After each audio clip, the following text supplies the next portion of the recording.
Meeting of the Princeton Planning Board. It's April 28th,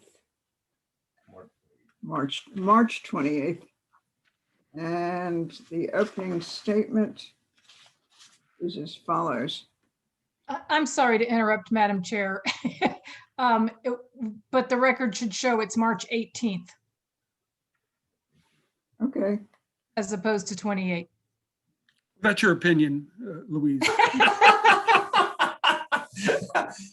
The chair was offering alternate facts. I'm sorry to jump in and No, Mr. Put a Chow hiccup in things. Mr. Chow has joined us. Mr. Chairman. Mr. Chow's early for the March 28th meeting. Coming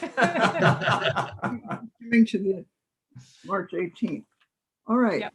So the opening statement is as follows. Pursuant to Section 13 of the Open Public Meetings Act, adequate notice of the time and place of this meeting has been given by prominently posting the 2021 resolution of the regularly scheduled meetings of the Planning Board of Princeton for February 2021 through January 2022. A copy was filed with the clerk of Princeton on January 22nd, 2021. Legal notice on the adoption of said resolution was published in the January 25th, 2021 edition of the Princeton Packet. Notice of this meeting also has been posted to the municipal website www.princetonnewjersey.gov/calendar. Pursuant to Executive Order 107, due to the state of emergency in New Jersey regarding COVID-19, that's coronavirus, notice that during the declared state of emergency, all regular and special meetings of the Princeton Planning Board will be held electronically via Zoom. And the notice was transferred to the Princeton Packet, Town Topics, the Times, and was filed with the clerk of Princeton on April 8th, 2020, and again on January 6th, 2021. Please note, as with regular in-person meetings, members of the public will have an opportunity at a specific point in the proceedings to comment, ask questions. Please be aware that this meeting is being recorded. Those wishing to comment orally should virtually raise their hand using the button at the center of the bottom of the participant screen, or if participating by phone, by pressing *9. Oral comments will be taken in the order in which hands are raised. We ask with respect that members of the public please do your very best to limit your comments to 3 minutes. Inappropriate public comment containing obscenity, hate speech, or related to matters not before the board will immediately be muted. The raise hand feature is not the same as the thumb up icon or the applause icon. If you're having difficulty accessing this feature, use the question and answer dialog box to let tech support know, and they will try to assist you. All right.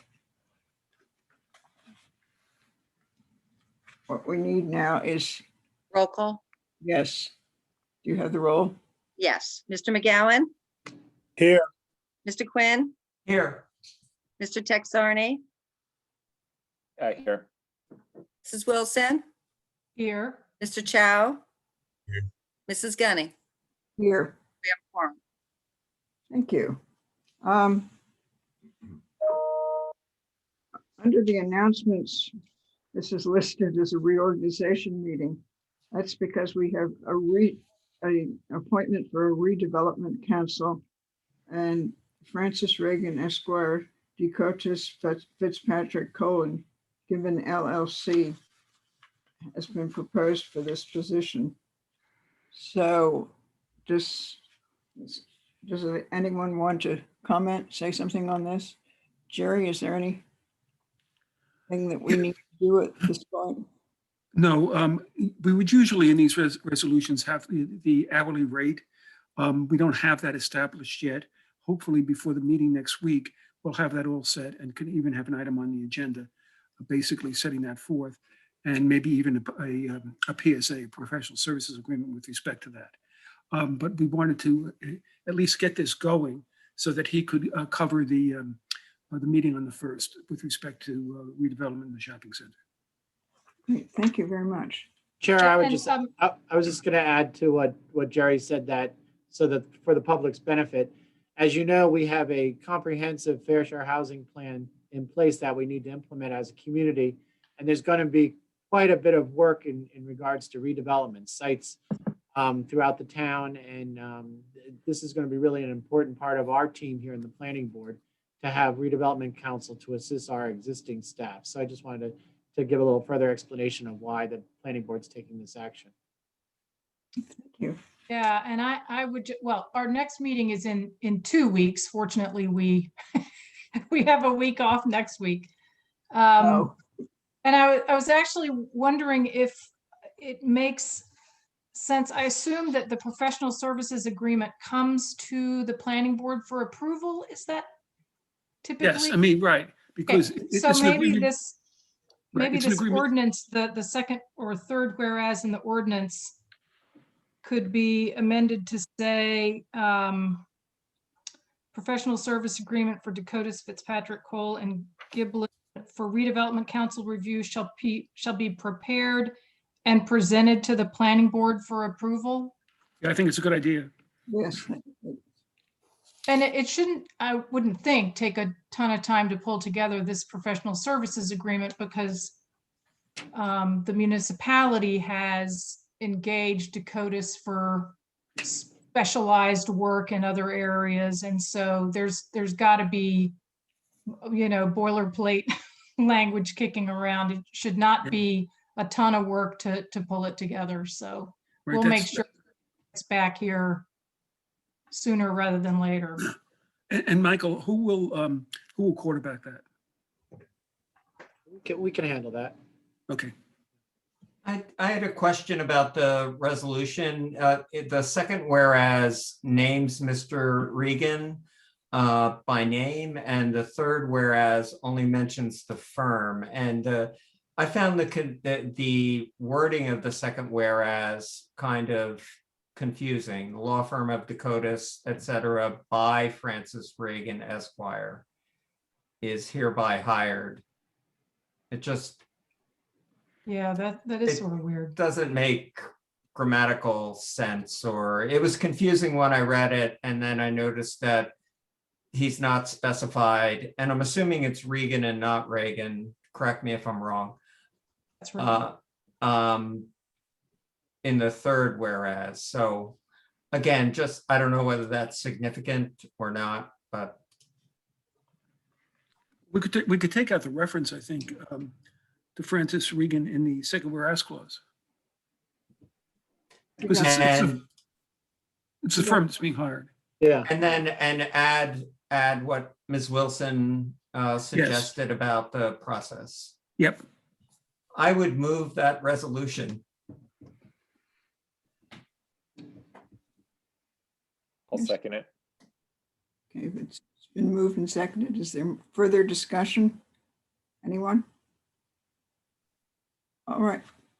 Does someone have a hand up over here? I can't see. If not, let's just have a hand vote. All those in favor Aye. Aye. Aye. and those opposed? No? Those opposed? What? No one. All right. Okay, then I assume it's passed. And with that, I think we should probably move on to this first application, which is, did we switch the order of these? yeah, right. You and I had that conversation today that we're going to put landmark first because we're just going to take jurisdiction and then carry it at the request of the attorney for the applicant who may be here and will make that request. So if we could put that first, that'd be fine. All right, so as the first application, let's go with landmark and just, And I know that Zenon had a statement he wanted to make. wait a Yeah, minute. should I make it now? Yeah, I think now's the time. Okay, yeah, I just, after consideration, I decided to recuse myself from this application, reviewing this application because of a connection to the applicant, so. Okay, thank you. Thank you. Anyone else? All right. Who is going to explain the nuts and bolts of this application? Is that, I Are we don't just think- taking jurisdiction? Right, exactly. Let me first state that the proof of publication and service are in order. The notice is adequate and the board has jurisdiction. I think And the then we- attorney is here. Okay, maybe we could. I don't know promote- if Mr. Yaskin is here. Yeah, he is. He's just been There he brought is. in. There he is. so, Good evening, everybody. Neil Yaskin, law firm of Cullen and Dykeman, here in Princeton for the applicant Landmark at Princeton LLC. We are requesting an adjournment of the hearing to the next available date. We only got the memorandum of the Environmental Commission today. Actually didn't get it till this afternoon. And we also knew that although you have a quorum, you don't have an abundance of members tonight, and we were concerned about waiting a long time for the first application, only to find that we couldn't proceed. So I didn't want to tie my professionals up. So we're requesting an adjournment to the next available date. thank you. Carrie, do we know about next available dates at this point?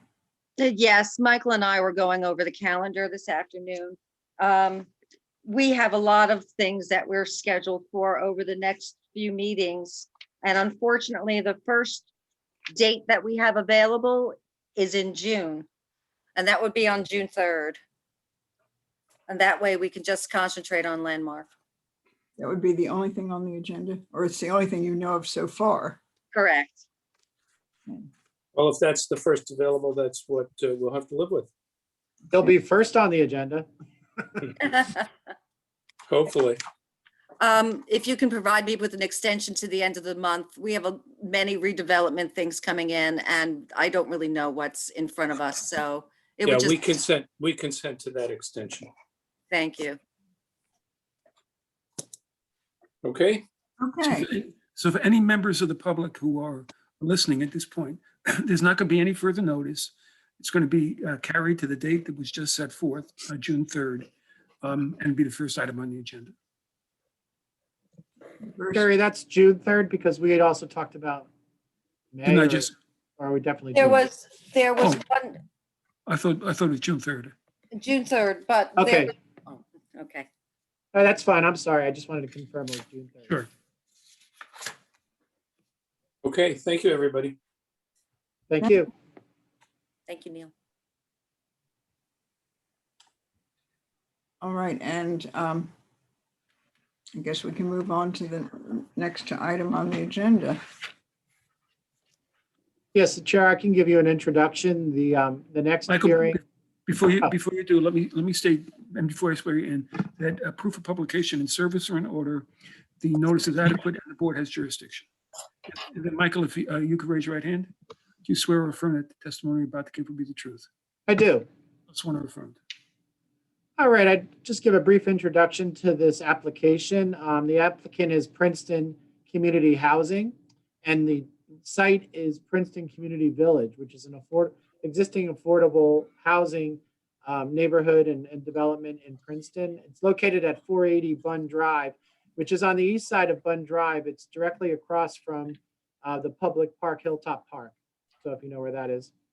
The proposed site plan calls for, actually the applicant is asking for, seeking major site plan approval for the construction of a new three-story building, three-story affordable housing unit building, 25 units. And this would be this fulfills one part of the town's fair share housing plan, third round fair share housing plan. So it's part of our ongoing affordable housing effort here in Princeton. The site is zoned AH4, which is an affordable housing zone. And the proposed new building within the complex is a permitted use. It's an expansion of the existing 200, I'm sorry, it's a 230 unit affordable housing residential complex. So this is an additional 25 units. And as I said, it's a 3-story building. It's an interesting part of town. It's surrounded by a lot of preserved open space, Herringtown Woods, and there's some other interesting, you'll hear the layout of the area as you go around Bund Drive in that section. And as I mentioned, there's a public park across the street. And the other thing I wanted to mention is there are no, in terms of historic preservation and conservation, there are no landmark structures on the site, and it's not within a designated landmark district. So I think that's good for a brief overview. Want to go to the applicant?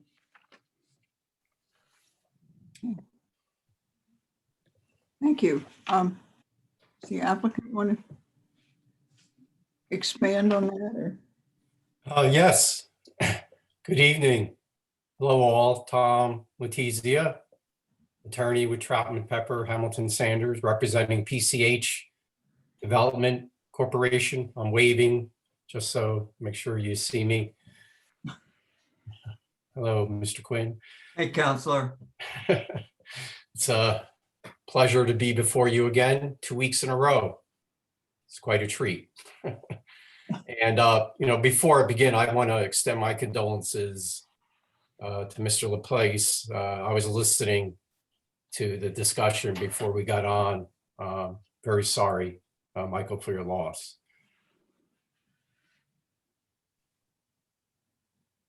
So I will just provide some brief comments about the proposed project that's going to be presented this evening to the board. And we're hopeful that at the end, you will approve it as a new affordable housing project within the municipality. So as it was noted by Mr. Laplace, this is a preliminary and final site plan application for the construction of a new apartment building and associated site improvements within the existing Princeton Community Village development located on Bund Drive across from Hilltop Park. The subject property is identified as Lot 2 in Block 4401 on the Princeton tax map. Princeton Community Village opened in 1975 and currently consists of 239 affordable residential units. PCH proposes an expansion of the community with the construction of a new 3-story, 25-unit apartment building in the northern portion of the 36-acre site. All 25 units will be affordable. The project is a component of Princeton's court-mandated 3rd round fair share housing plan that was approved last year and is in accordance with the September 14th, 2020 Affordable Housing Agreement between Princeton and PCH. The new site improvements include a reconfigured parking lot composed of 38 additional spaces, community amenities, lighting, landscaping, and stormwater management facilities. In addition, 35 banked parking spaces are included in the plan to be constructed in the future should the need arise. The property is located within the AH-4 Affordable Housing Zone District, which is zoning that was specifically put in place last year by the mayor and council for the existing community and to facilitate this project. Thus, the proposed development is a permitted use and it fully complies with all the bulk requirements and design standards set forth in the AH4 zone district. This application is essentially variance-free. The only relief requested is from the minimum net floor area standards for multifamily dwelling units and bedrooms in section 278 and 279 of the land use code. These are general standards applicable to all multifamily units, both market and affordable. As we will explain, the units in this project have been designed to conform with the unit and bedroom floor area regulations of HMFA and New Jersey DCA for affordable housing, which are slightly below the floor area standards in your ordinance. The planning board, you may recall, granted similar relief to the Thanet Circle affordable housing project of Pearl in November of last year. I should note we have requested one application checklist waiver. It's a real big one. Major site plan checklist item A2, which is related to plan sheet size.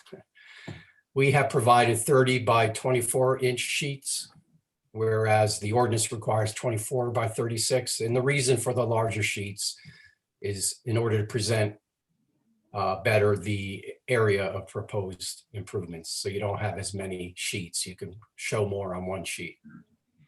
And I believe Mr. Purcell supports this waiver.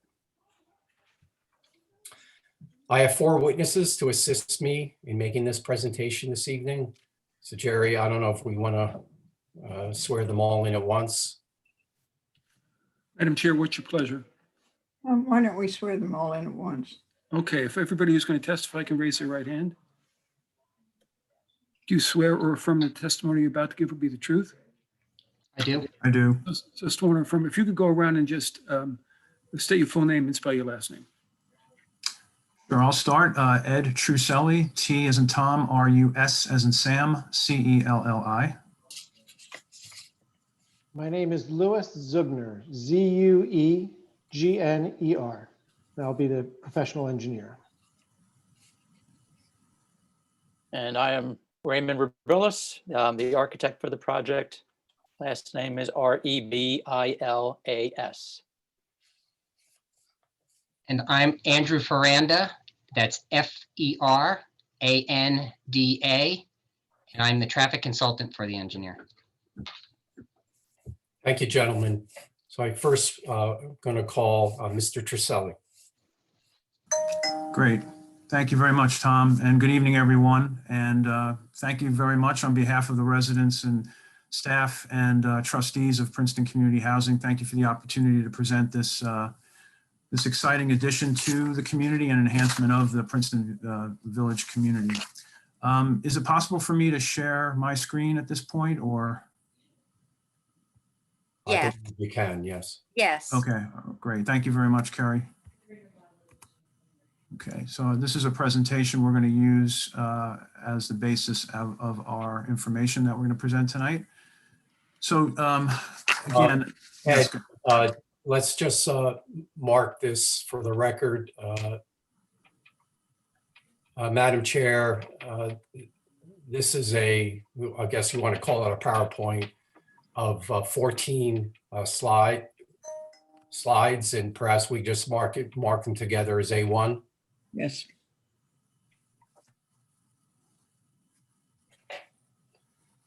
Okay, please proceed, Ed. Thank you. Okay. Thanks again, Tom.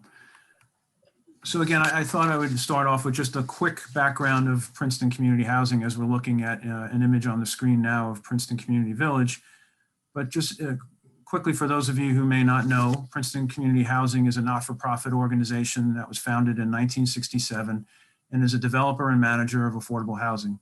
We also advocate locally and statewide for affordable, safe, and well-maintained homes, offering all people to build more productive and fulfilling lives. Pch Development Corporation is a not-for-profit property development and property management entity of PCH. And Princeton Community Village, again, which you're seeing on the screen, is one of the affordable properties we developed and now manage. PCH's governance is a cross-section of the greater Princeton community, with trustees representing, for example, the houses of worship in town, many of the institutions like the university, the seminary, and the institute, as well as a number of at-large trustees. We now have 4 communities and nearly 500 affordable apartment homes, rental apartment homes in Princeton, including Elm Court, Harriet Bryan House, and Griggs Farm. We have a history of collaborating with our partners, including the municipality and other organizations, to provide welcoming and safe, affordable homes and supportive services. With the pandemic, we're even more focused now on our residents, helping them with rental assistance and food stability through collaboration with many of our partners and supporters. Again, PCV is the community you're seeing, or Princeton Community Village is the community you're seeing on the screen. As Tom said, it opened in 1975 and underwent a major renovation in 2009. Princeton Community Village is a diverse and thriving community of very hardworking people who help to make Princeton the welcoming community it endeavors to be. In addition to the homes we provide at Princeton Community Village, we work with our community partners to provide an after-school program at the on-site Crimmins Center, and we also provide many activities in the clubhouse when there isn't a pandemic to provide programming for residents who live on the property. The PCV community continues to be updated with major projects such as rolling apartment renovations. We have an elevator modernization project underway now, and we've recently replaced the roof at Holly House. As Tom said, there's 239 apartments serving low and moderate income households. Those apartments are a mix of 1, 2, 3, and 4 bedroom apartments, which is unique, I think, in that respect. The property is heavily wooded, and as you can see on this image in front of you, the Transco pipeline, which is this darker green area, pretty much bisects the property. And you can see a photo of that here, number 4, which shows that open area. And that actually works out as an amenity in a sense, because it is an open area available for active and passive recreation for the residents, for many of the residents. As you can see from the image on the screen, certainly the numbers 5, 6, and 7, there's a definite pattern to Princeton Community Village's layout. You know, buildings generally frame open green space and parking areas. All these neighborhoods are pretty indicative of that, as well as this one here. And that's something that's an important concept that's going to inform the design of the plans you'll see tonight. Going to the next slide, you'll see here, this is what we call the Holly House and Sassafras Row neighborhood here, which is where we are proposing to add the new building. And some of the photos here illustrate the character of that neighborhood. You can see the mid-rise Holly House building here in photo 1. In photo 2, you can see a portion of Holly House here, Sassafras Row in the background, and a part of the clubhouse here as well. And then in photo 3, just a little bit more of Sassafras Row.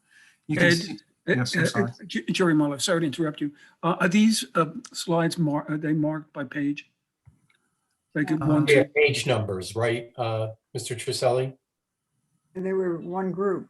There are one, yeah, it's one presentation, but there are 14 slides. So this would be slide number 3, Jerry. Right. As you go through this, the slides, if you could just Sure. state what slide it is, just for the record. Thank you. Sure, I apologize, sure. No problem. The previous slide was slide number 2 that I was referring to, and this slide is slide number 3, which has photos number 1, 2, and 3 on it.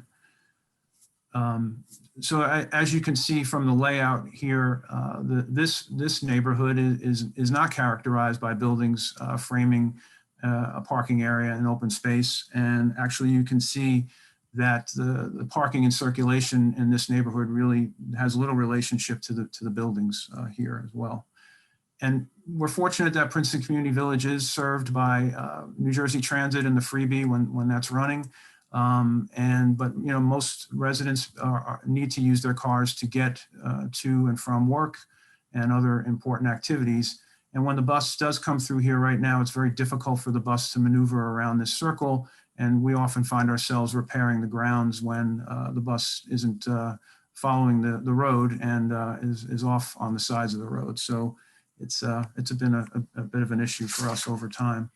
So going to slide 4 now, this is a very broad aerial view of Princeton Community Village and the property outlined again by this red line here, the 35 or so acres that we mentioned before. You can see Hilltop Park across Bunn Drive.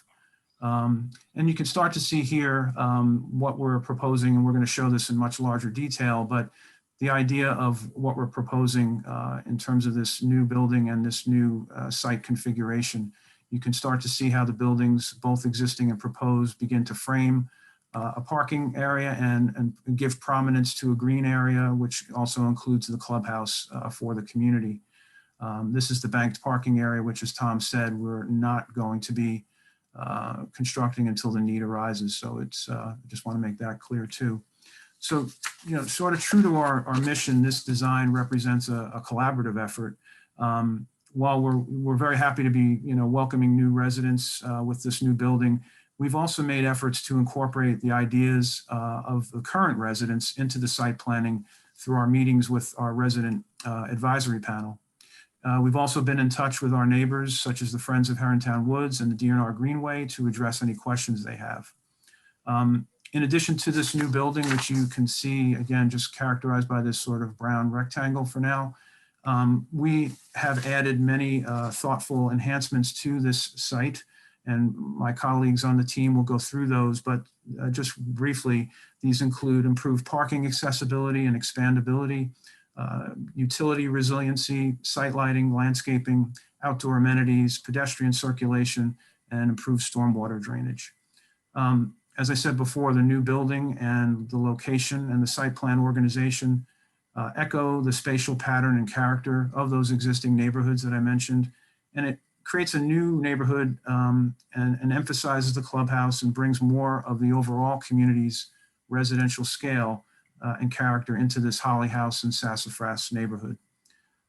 This design is just part of a long-term plan supported by the Board of Trustees of PCH to work with residents to enhance the quality of life of the existing community.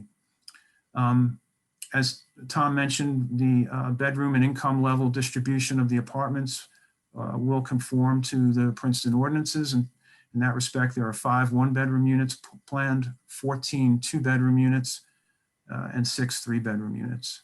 All told, the 25 total units will include a mix of 4 very low income, 9 low income, and 12 moderate income apartments. I should also mention that the building and the site plan are designed to meet Enterprise Green and Energy Star criteria. Enterprise Green communities are criteria specific to affordable housing and provide a holistic framework for promoting and achieving public health, energy and water conservation, operational savings, and sustainable building practices in affordable housing design. Some of the big features of the program in terms of green features, we have designed the building to have all electric heating and cooling in all of the apartments. We also have the capacity to install solar panels on the roof of the new building to power common area needs. We've also reached out to, with the help of Sustainable Princeton, we've reached out to renewables distributed solutions in regards to looking at the potential for solar panels, not just on the new building, but on applicable buildings on the Princeton Community Village campus. Some of our measures in the design will result in a 47% reduction in water usage from the baseline consumption and a 20% reduction in energy usage from the baseline in terms of the apartments. In addition, the construction will be phased in a very thoughtful way to minimize the disruption to residents and maximize site safety. So in summary, this thoughtful, we think thoughtful design successfully incorporates, balances, and blends multiple and important goals, including the meaningful inclusion of input and ideas from residents who live in the neighborhood, enhancement to the residents' quality of life, regard for our neighbors, significant inclusion of green design and environmental stewardship principles, measures to minimize inconvenience to residents during construction, and perhaps most importantly, with the addition of the 25 new apartment homes, advancement of PCH's mission and the Princeton's goal to add more opportunities for affordable rental homes in Princeton. Thank you very much again for the opportunity. Thank you, Ed. Mr. Triselli is available for questions. Our next 3 witnesses will get into the details of the site plan. Go ahead, please. I guess Louis would be up next, right? Yes, so unless there are questions of Mr. Trisselli, will proceed. I now call Louis Zugner. Oh, Wanda, do you want to hold questions from the board and the public until all witnesses have I testified? would, I'd like to hear the witnesses first. Mhm. Yep. Thank you. Okay. Louis? Would you like me to present some qualifications to the members of the board? Yes, please. Great. Again, my name is Louis Zugner. I am a founding principal of the engineering firm Mid-Atlantic Engineering based in Hamilton, New Jersey. I'm a licensed professional engineer in the state of New Jersey, as well as several other states, over 20 years of experience. I'm a graduate of Virginia Tech. I've testified before numerous planning and zoning boards throughout the state and Mercer County, including, although it's been some time, here in Princeton. Thank you very much. We accept your credentials. Thank you. Mr. Zugner, maybe you can start. I think you're going to start with this aerial and then move to the site plan itself, correct? Correct. And I believe this is slide 4. Yes. And there was a nice introduction, of course, by both Tom and Ed, and your board, the planner, did describe the area in general. So I'll just quickly give a little reference to this slide. Bun Drive is the road moving up and down, essentially through the center of this plan. You can see Hilltop Park labeled to the left. Our site, Princeton Community Village, is approximately 35 acres, 35.7 acres. You can see the area that's being developed is the rear portion. And the area that we're looking at is approximately 4 acres of new development. So a portion overall and at the back of the community. As you saw in some of the slides that Mr. Trisselli went through, in some respects, we're redeveloping parking areas. The benefit of this is to understand that it allows us to minimize where and how we would clear trees and create new disturbance. So trying to work within that already impacted area to the maximum extent. Ed, if we could switch to the next, I believe it's the next slide is the rendering. So this is slide 5. This is a site rendering, and this is an amalgam of all the plans that were in the design set. It shows a number of different elements in that plan set and then is colored for easy reference here tonight. And if the board would allow me, I would start with a general overview and then I'll follow up with some greater detail.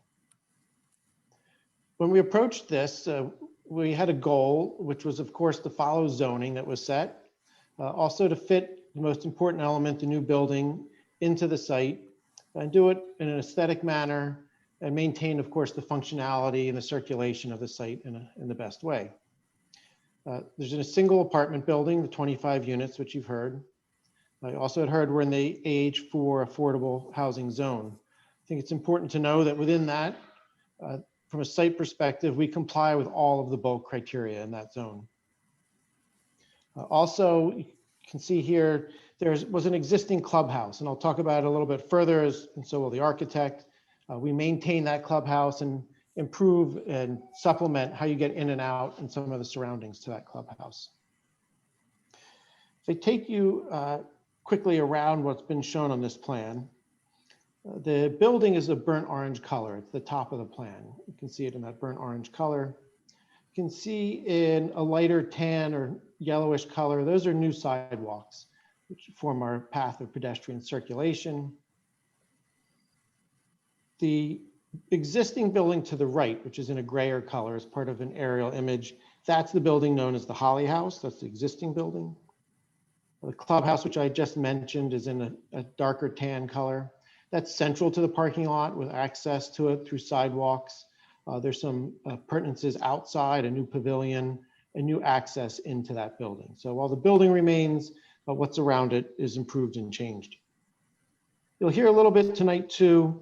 To the right of the proposed building is an outdoor porch or area that's for community use. You can see that at that location. And then there's some sort of meat and bones to the operations of the building. To the left along the sidewalk, there's a trash enclosure and some mechanical equipment that are located there. Toward the bottom of the plan, we'll talk about it, is the banked parking space. And I'll get into some detail as to how that is part of the overall project. As we went into design in greater detail, some of the elements of design, among that is circulation and parking. Of course, we look to follow the ordinance in that, but from a practical standpoint, what is important is that we've created a nice loop. We have all two-way traffic, so there's no one-way or confusing drive aisles, and there's good circulation for cars and for service vehicles. It's improved significantly from what was there before. We also have a great benefit here because of the history of this site in knowing what the parking needs and demands are. And some of that was through discussions with residents and through having monitored and knowing what happens at this site over some time. We looked at the overall site parking numbers and in this particular area. In that regard, one of the things we thought was important was to land bank these future spaces. We don't want to build them now, and we don't want to disturb that area, but we wanted to know that we have the ability to make that expansion in the future.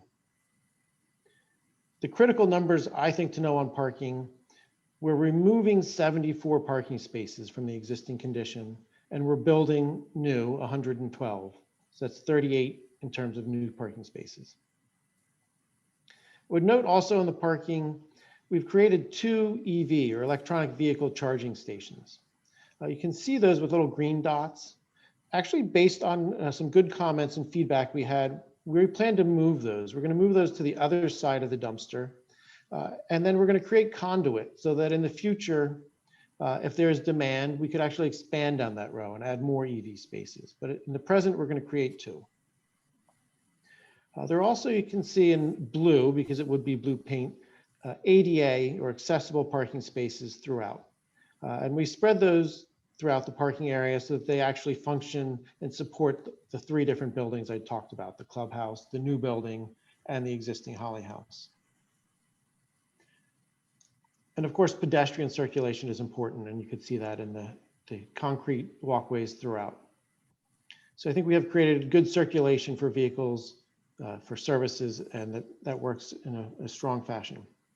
Second to design, another element is the site grading. And we've chosen an area, obviously it was previously just utilized for parking, that's relatively flat. Not all of this site is so. So generally speaking, the grading of this proposed plan that you see before you is very similar to what exists out there now, and generally flows to the right or eastward on this plan.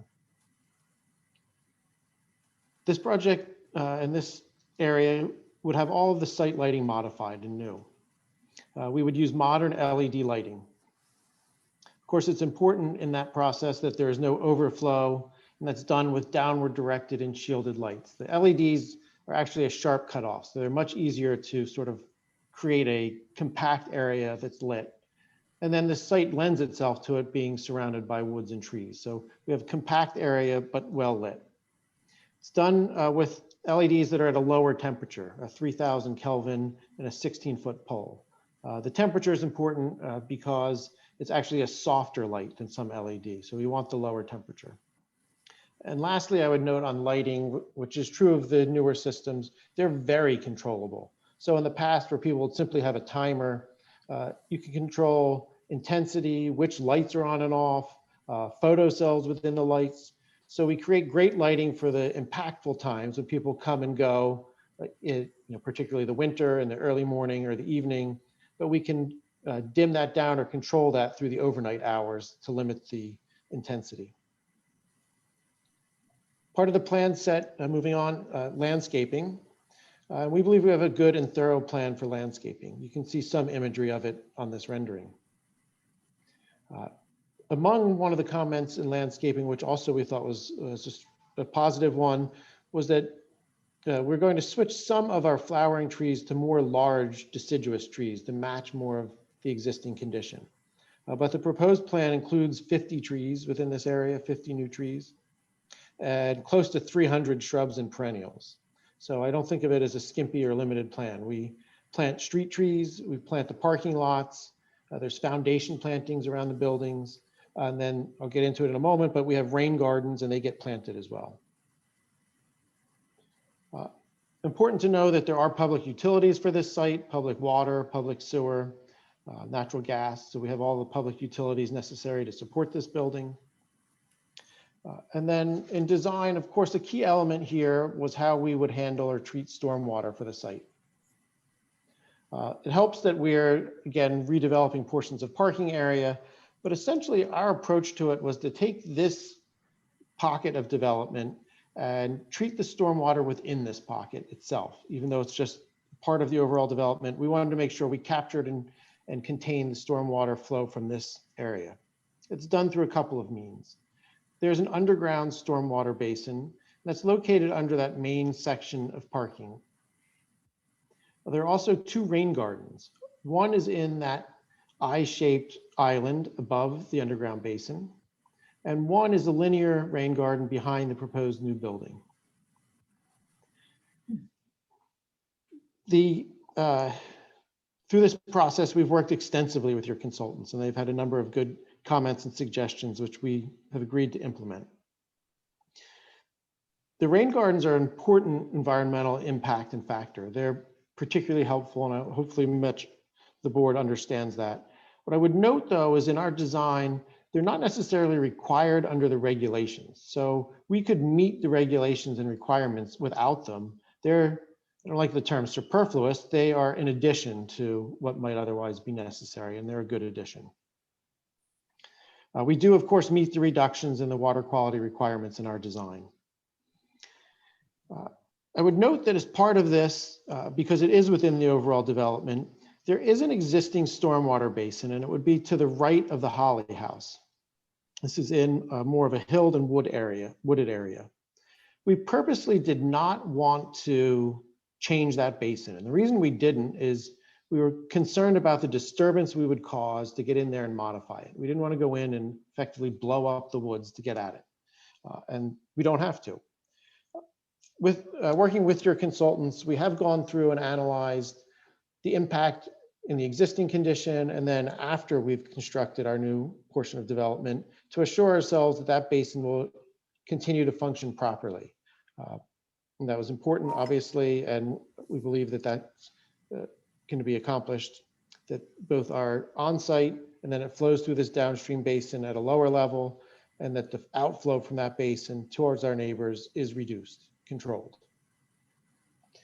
Lastly, I think very important to all of these stormwater elements is the ongoing maintenance. And we've submitted an O&M, or operations and maintenance manual, to address all of these elements. The underground basin and how that's handled with its mechanical treatment device. The rain gardens, they need maintenance. They're not maintenance free. And then also maintenance to that existing basin. We want to make sure that basin is properly maintained going into the future. There are, beyond our design and our effort here, a couple of other permits and elements that are required. We'll have to get approval from Soil Erosion and Sediment Control.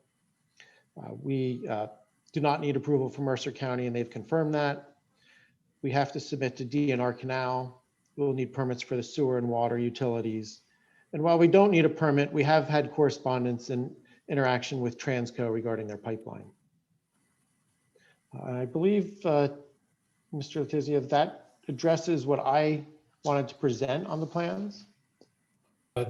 Thank you, Louis. We'll now turn to architecture, and want to call Ray Rebellis.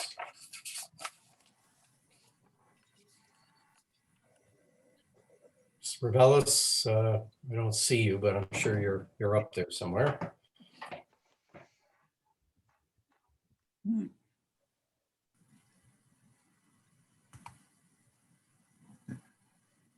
Over here.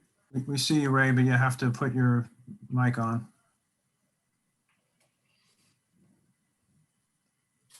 There we go. Everybody can hear me now? Yes. All right, thank you. There you are. Hello, Mr. Rebellis. Hello. Could you briefly give your qualifications to the board? Sure. Again, my name's Raymond Rebellis.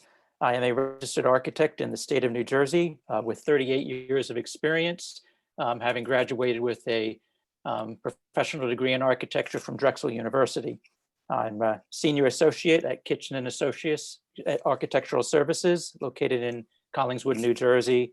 And I have testified in front of numerous boards such as this for various projects throughout the tri-state region. And have some of those projects been affordable housing projects like this? The majority of them have been affordable housing projects. Yes. Madam Chair, I offer Mr. Rebellis as an expert in architecture. We accept his qualifications. Thank you. Mr. Rebellis, I think now on the screen is, I've sort of lost track of the slide numbers. What number are we up to, Mr. Trisselli? Let's see. We are on slide 7. Okay. If someone could Slide just seven. track slide 7. And what is this slide, Mr. Rebellis? This slide indicates the first and second floor plans for the proposed project. Again, project is a full 3 stories, fully sprinklered wood frame construction, including 25 residential apartment units. Again, we have 5 1-bedroom, 14 2-bedroom units, and 6 3-bedroom units, as Mr. Trisselli had testified to earlier. All these units have been designed for adequate space for typical furniture placement and clearances that meets all those regulations. I will note that as I go through this quickly, some of the variances we will be looking for regarding these units. I said there's 5 1-bedroom units. They are each at 670 net square feet each. You can see one of them, Unit A, number 101, here on this first floor plan. Princeton requires 675 net square feet, so we were only 5 net square feet short of that. HMFA only requires a 600 net square foot unit, so we were 70 square feet above what HMFA would require. Then we have 14 of these 2-bedroom units, and then we have Unit B2, which is directly below that 1 unit, which is a little smaller than the rest. So 13 of the 14 2-bedroom units are all 940 square feet, which are above Princeton's requirement for 900 square feet and HMFA's requirement for 850 square feet. We do request a variance for this one particular unit because it is at the 850 square foot HMFA requires, but does not meet Princeton's 900 square feet. The 6 3-bedroom units we have range from 1,175 square feet to 1,215 square feet. No variances are needed for those because Princeton's requirement for 1,035 and HMFA's requirement for 1,150 are exceeded by those 3-bedroom units. There also is a variance being requested for bedroom sizes because all of these units, Princeton requires 150 square feet for the first bedroom in these units. Our units, the first bedrooms range between 124 and 131 net square feet each. HMFA only requires these bedrooms to be 100 net square feet. So we are well above what is required by HMFA, but we need the variance against Princeton's requirement for 150. And that includes all 25 units. I will say also on this first floor, you can see that we have labeled, there's 3 fully accessible units. That is again, Unit A. And then near the front, we have the Unit B and Unit C. So those units are designed fully accessible with all the grab bars and clearances and turning radiuses and everything needed.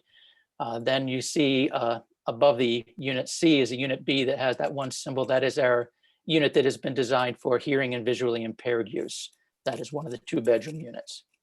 So that exceeds the amount of accessible units that is required by typical ordinance. You can see in the middle of the building, we have our main entrance with the vestibule. That entrance is protected. It has it's a covered entrance, and then we have an entry system that the residents will have to use a key fob in order to get in. And there's also another system where visitors can call up the residents and be allowed to be buzzed into the building for security purposes. You also see we have a single elevator in the middle of the building for ease and access for the upper floors. I would say other items that we have, the east porch, which I don't know if you can see the end there. a large porch. It's actually 10 feet deep, and that's for the use of the residents. And we also have an accessible ramp we're adding to that so that people from outside of the building will also have access to and use of that east porch. Other features of the project includes, again, right next to the elevator, we have a room for interior bike storage for residents' use. And all the way to the left end of the building, you can see we have a trash compactor room that includes a trash chute that goes up to the upper floors for residents to be able to take the trash down through the chute and into the compactor. That compactor, once the container is loaded, will then be taken by maintenance staff out to the dumpster area, which has been talked about at the site plan. Besides the trash, these other rooms that are just outside the rooms can be used by the residences for collecting anything recyclable. And again, those recyclable things will then also be carried out by maintenance into a separate dumpster that the municipality will then be able to pick up those recyclables separate from the trash. Ed, if you want to go to, if you want to slide up, we can see the second floor plan, which again just shows more of these units, the central elevator and the stair towers at the end. The arrangement of the units is very similar to what you see below. So if we want to go to the next sheet. And this will be sheet 8. This shows on the top the third floor plan, which is nearly identical to the second floor plan with the units that are being shown. Again, the trash at the one end of the building for the residents for using. And then at the bottom of the sheet, we show details of the Male Pavilion, which is mentioned briefly by Mr. Zugner in his civil testimony. This is adjacent, it's across the parking lot directly from the building, right directly adjacent to the existing clubhouse. And this is a pavilion that is being built to house the mailboxes for the residents of this particular building. It also has an area which you can see for package lockers, especially which we've been seeing over with the pandemic and the abundance of extra deliveries of larger packages that the residents of both this building and the surrounding buildings in the Holly House and along Sassafras Road will be able to use to pick up packages. This pavilion includes a picnic table and a bench so that residents from around the area can congregate here and play games and have other kind of passive recreation with this pavilion. I do want to go over briefly, I know Mr. Truselli talked about the sustainability features we have in this building. So again, it has been designed to meet enterprise green communities along with the Energy Star requirements. Each of the units does have an individual high efficiency electric mini split VRF system for each apartment to provide the heating and cooling, and the condensing units for those systems are located on the roof. We also do have a high efficiency rooftop HVAC unit for the heating and cooling of the common areas, which is the corridors and the lobby and vestibule area on the ground floor. The building does meet or exceed all the Energy Star energy code requirements for insulation levels, particularly the exterior walls exceed the energy code, including a continuous insulation layer to alleviate any thermal breaks from the framing of the structure. All of the windows are Energy Star rated, and we do have LED lighting fixtures throughout the interior and exterior of the building, along with the site lighting, which Mr. Zugner had testified to previously. All of the appliances that we're using, the refrigerators and the dishwasher, particularly in every unit, is required to be an Energy Star rated appliance. And as also previously mentioned, we have low flow plumbing fixtures throughout for water efficiency. I'd also note that we have specified all the interior materials to be used in the building to be formaldehyde free, and all of the paints, caulks, sealants, and flooring materials are all specified to be low VOC. So again, we're meeting all of those sustainability features plus the things that will help with the health and safety of the residents. Okay, we want to go to the next slide. B9, I suppose, right? Yes. And here is the roof of the building, and it's showing how we have a pitched roof that is around the perimeter of the building, and then the flat roof on the back side of the building, which is there to house all the HVAC equipment, plus the elevator shaft in the middle. At the bottom of the sheet, again, we just have the required basically site sections that showing the size of our building relative to the existing tree line and to the buildings surrounding the Holly House being that large box there, and the community building of the clubhouse at the other side of the site. The next sheet then is, what are we on? Sheet 10? Yes.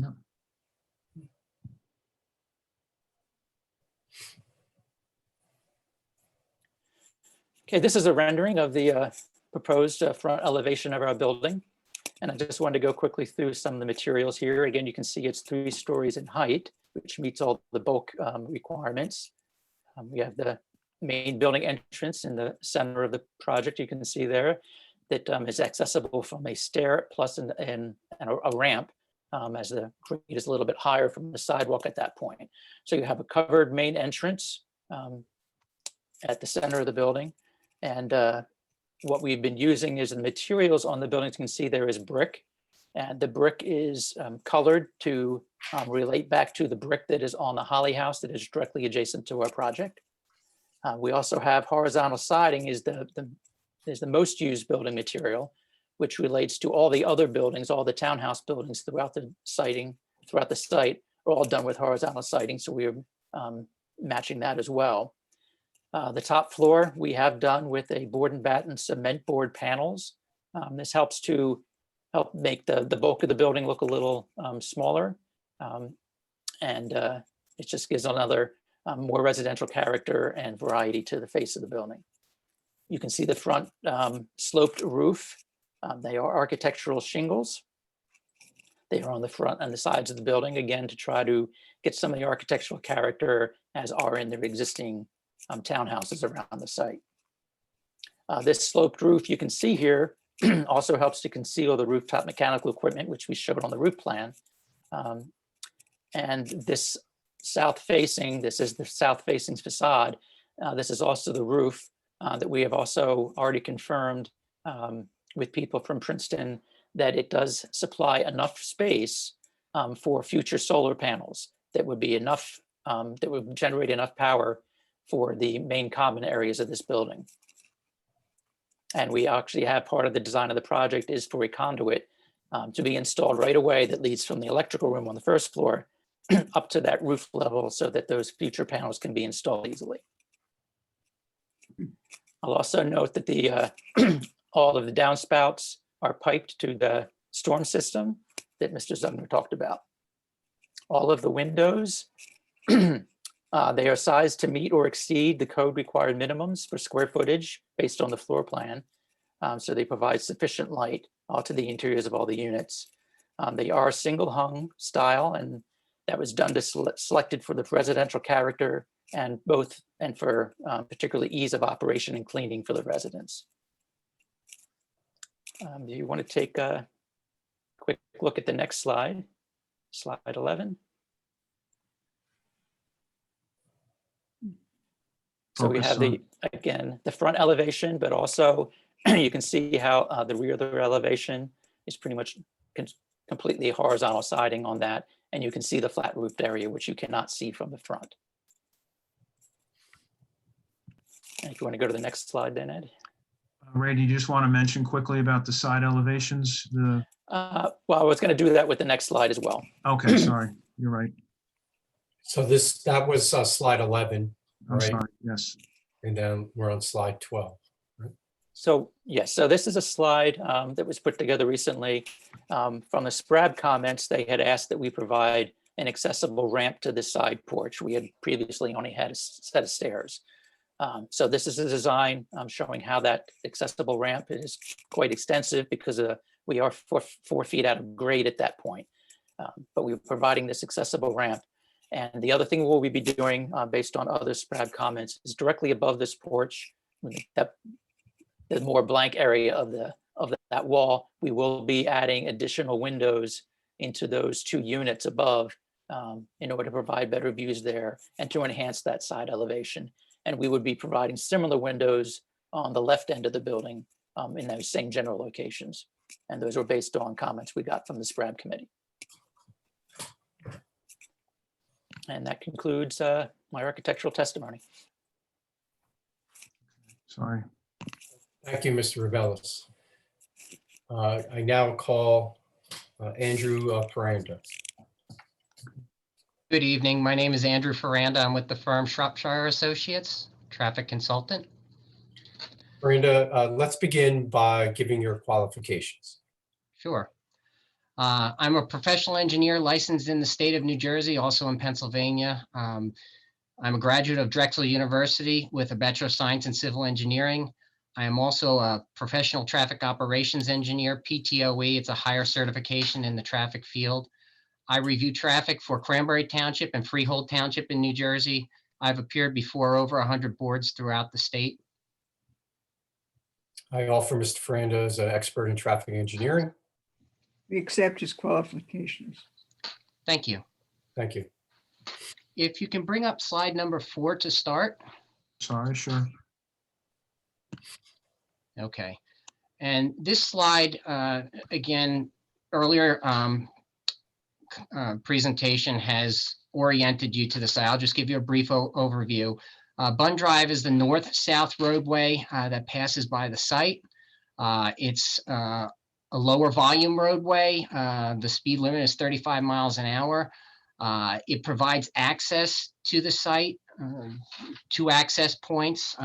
The looping road that goes around, passing through the Princeton Community Village is Carl Light Boulevard, has a north and south access, allows traffic to distribute to both driveways. Carl Light Boulevard provides access to what I would call pocket communities within the Princeton Community Village. There's several of these pocket communities. The one that is part of this application is along Sassafras Row. Sassafras Row provides access directly to this development, including the new 25 apartment units. This is in the rear of the site. There are no proposed changes to the access driveways. Those access driveways will remain as they currently are configured.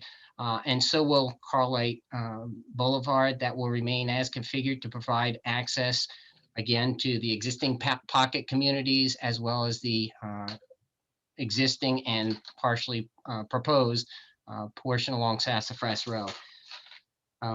If you can go to slide number 5. And this will show the slide number 5, I Oh, believe. sorry. I'm sorry. Sorry about that, Andrew. That's okay. I went too fast. There you go. There you go. Slide number 5 shows the existing conditions for the Holly House and the existing buildings around the parking lot. This parking lot doesn't have efficient orientation for the buildings. The circulation aisles are parallel to the building and don't allow direct connection between the building and parking spaces. If they were perpendicular to the building, then walkways would be directly at the building. In this case, they're parallel to the building.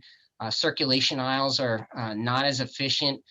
As you can see, there's a circular feature which in this photo shows a bus. That's where New Jersey Sorry. Transit, Sorry. Go ahead.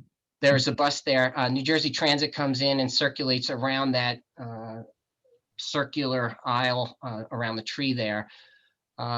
What we propose with the proposed conditions is to improve the efficiency of the circulation and the parking in this site, and adding the building to the rear of it.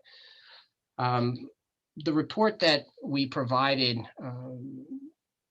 offers some trip generation information for the proposed 25 units.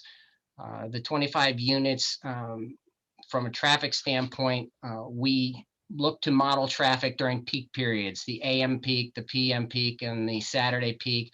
What are those? Those are times, the highest hour during the morning commuter peak would be called the AM peak. We find the highest hour that traffic would be generated by the site and added to the roadway. Similar in the afternoon, we find the PM peak, the highest hour that traffic would be generated by the site and added to the roadway network. Same for the Saturday. In this case, for the 25 additional units, there will be 13 trips added to the roadway network.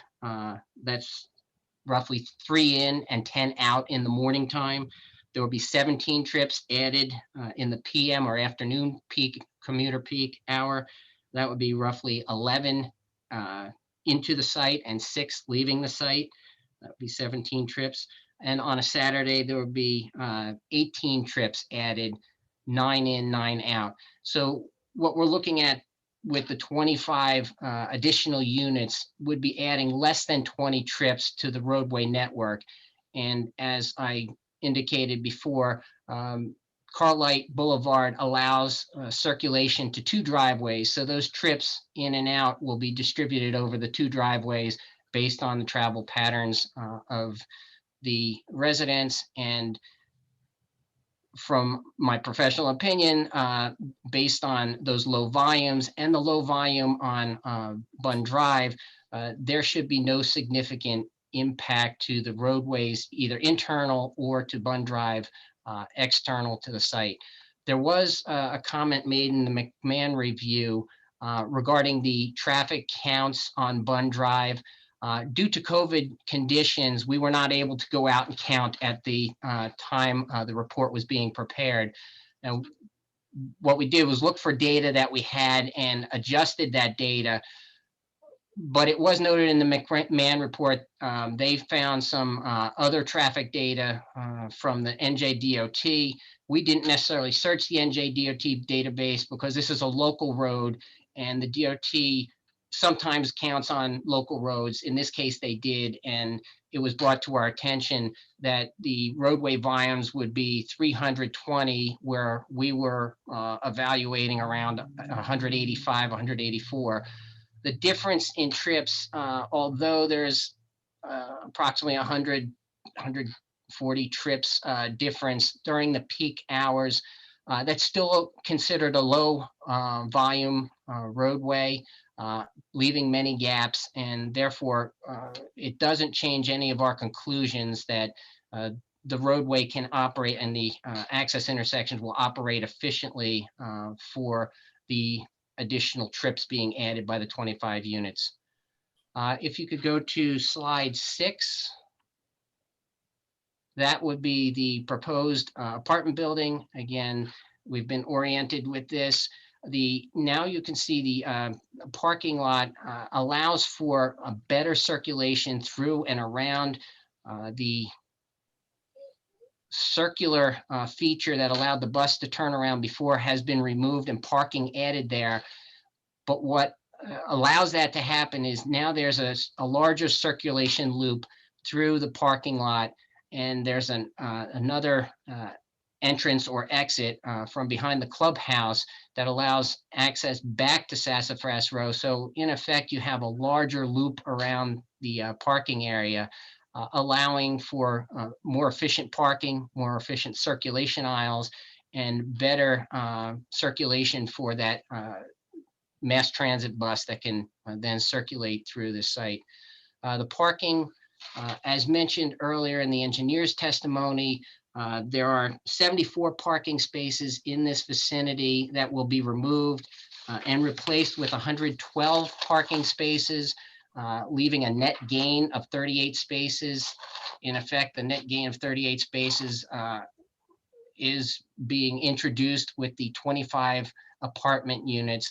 This meets the ordinance requirements and provides the efficient parking we were talking about. In addition, the handicap parking spaces, as shown in blue and discussed earlier, are distributed throughout the parking area, 4 for the Holly House, 2 for the new apartments, and 2 near the clubhouse, which give a good distribution of the handicap parking spaces, thus allowing multiple locations near the building entrances for handicap parking. And our conclusions, based on the layout, the parking, the circulation, and the impact at the access points, is that this can efficiently and safely work at this location. Thank you, Mr. Ferranda. And then, Madam Chair, finally, to put a nice coda on our presentation, I'm going to ask Mr. Trisselli to come back. I believe he has a short video to show the board members and the public. Yes. How would we mark this exhibit? It's a video. We did include screenshots of the video in the presentation we forwarded, but this is the actual video. So how would we mark this? If it makes sense, we can mark this A2. Yeah, that's what we'll do. Okay. Okay, thank you. So this is a video rendering of this new neighborhood that we're creating with this the addition of a new building. So this view that hopefully you all are seeing is as you are driving into the area of Sassafras Row and Holly House. To your left here is the existing clubhouse.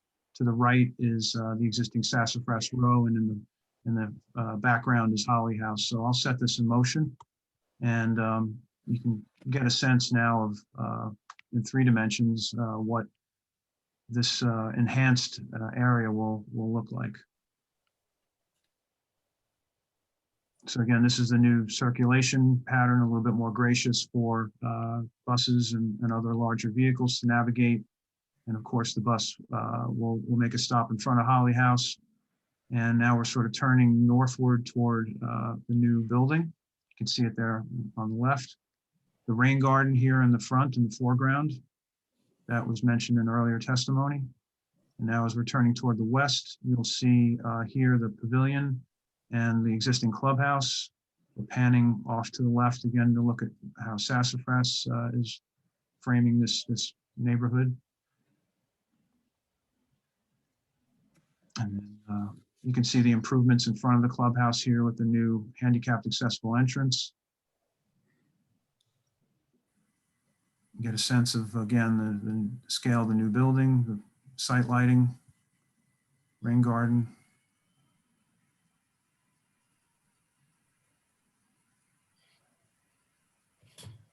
And now we're moving toward that clubhouse.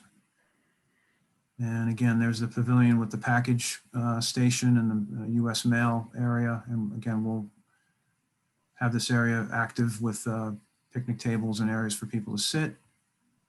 Now we're looking north toward the new building. To the left here are those 2 EV charging stations, which we are going to relocate. And then you're getting a sense of, you know, the front elevation or the facing south of the new building. Again, you can see the landscaping plantings we referred to. There's the porch. And this is going to be a nice area back in here too for folks to sit on the porch and hopefully watch their children play. And now as we pull back, again, you're going to get a sense of how this new building really helps to complete this neighborhood and give it form and have it be consistent with the other neighborhoods that form Princeton Community Village.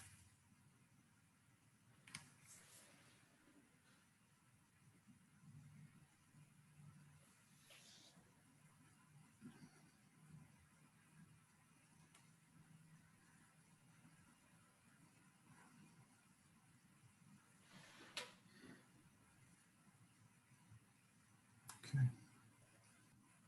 Thank you very much. Thank you, Ed. Thank you. Madam Chair, that completes our direct presentation. Obviously, all of us are available for questions from the board, staff, and the public. Great. So let me open the meeting. Or go ahead, staff members, ask questions, and then we'll have questions from the public. So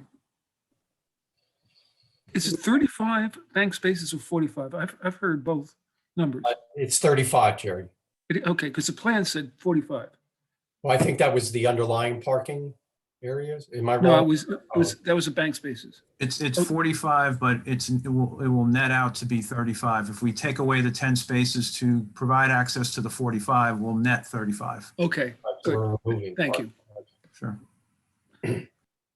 Chair Jim Purcell, I do have a question. And I would like to ask Dan McGinnis, who's our consultant from McMahon Associates, a traffic engineer, to because new testimony was given Jim, tonight about Jim, higher. I'm Oh, going sorry, to swear you in. Do you swear or affirm that the testimony you're about to give will be the truth? I do. Okay. Yeah, I'd like to ask Mr. McGinnis to verify that the information just provided to us by the applicant's traffic engineer is correct and that it's acceptable to us, considering the increase in traffic that has been identified on Bund Drive. Mr. McGinnis, if you can raise your right hand. Do you swear or affirm that the testimony you're about to give will be the truth? I do. Okay. Yes, in response to Jim's suggestion, yet Mr. Ferranda was in turn responding to the information we had provided about a more recent New Jersey Department of Transportation traffic volume count along Bund Drive than the one that they had originally worked with.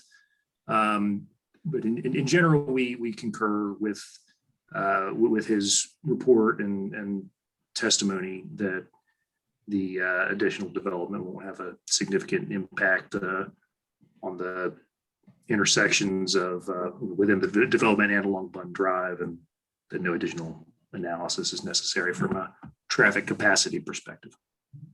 Okay, thank you. So, Madam Chair, we're satisfied with the traffic report. I had a question about something that was said earlier. The heating is electric and the emergency lighting and so on. Does this mean that there are generators in this project or not? What the testimony we provided is that the there is electric heating and cooling for all the apartments.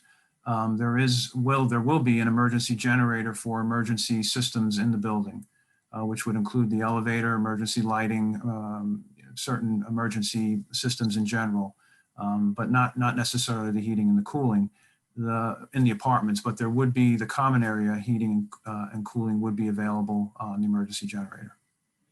Thank you. Sure. Anyone else? I have a quick question. If someone could comment on laundry, does each unit have laundry, or what's that arrangement for the building? Right, each individual apartment unit has a closet that has the hookups and everything for individual washers and dryers for the residents to be able to bring in equipment and use the laundry facilities within their own apartments.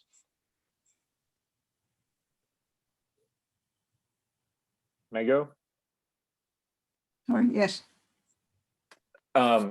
Yeah, so I think I'm going to just go through some of the executive summary that the Environmental Commission prepared.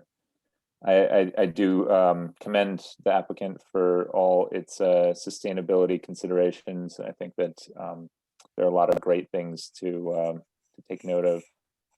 Although, yeah, I think that some of the points made in the executive summary still stand, and I just wanted to get a little bit of clarification. So in regards to the first point about rooftop solar, you did mention that the roof is going to be solar ready.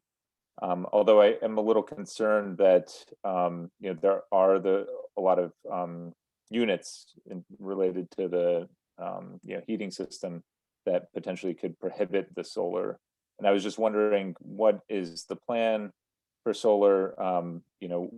Is there plans to immediately put it on, or are you? And how much solar can you actually get on the roof?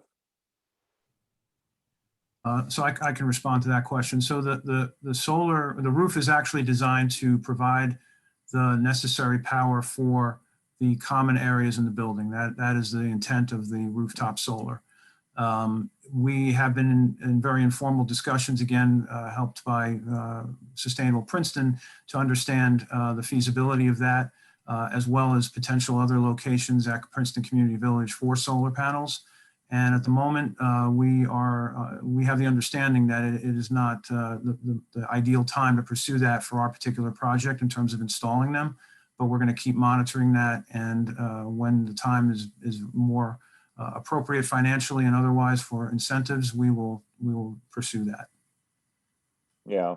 I mean, I just feel like, every applicant says that. I feel like that's kind of something that, it's just an excuse, but. Well, in all sincerity, we did reach out and we have been talking, and we can provide documentation if you would like. I mean, I'm not just making an excuse. This is a sincere effort on our part to investigate this. Yeah, I don't mean to kind of question your integrity here, but we do hear it a lot, and I just feel like the incentives, they might get better, but they're pretty good incentives, and I think that with because of your nonprofit status, oftentimes power purchase agreements, are a good option, and since you're building a new building, the roof is not going to get any younger. At least for a number of years, and unless you redo it, but usually you want to match the installation of solar when you build a new roof. On a related note, I'm just curious about, and this is more of a question probably for the architect in terms of insulation, because I'm concerned that the insulation of the building might not be as good as it should, to kind of make sure that it's heating and as effectively as possible. So can your architect speak to the R value of the insulation? How is it compared to a typical building? We were recommending passive house. How does it compare to something close to passive house? Well, we knew that we weren't going to be able to design the building to passive house levels just because of the additional cost to put forward that type of level. Just so you know, I have done 2 buildings myself, which have been certified as passive house buildings. So I'm fully aware of what's required in order to get to that level. We had decided not to get to that level on this building, although the insulation levels typically for the roof in particular does meet the energy conservation code. The exterior walls, in order to meet, because we also are meeting Energy Star, and in order to meet the Energy Star guidelines, we did have to bump up the exterior wall insulation above what is code required. I believe we have R21 insulation in the actual walls, but we also have R6 continuous insulation around the entire perimeter, to give us a much higher insulation level than is typically required by the energy code at this point. Okay, thanks.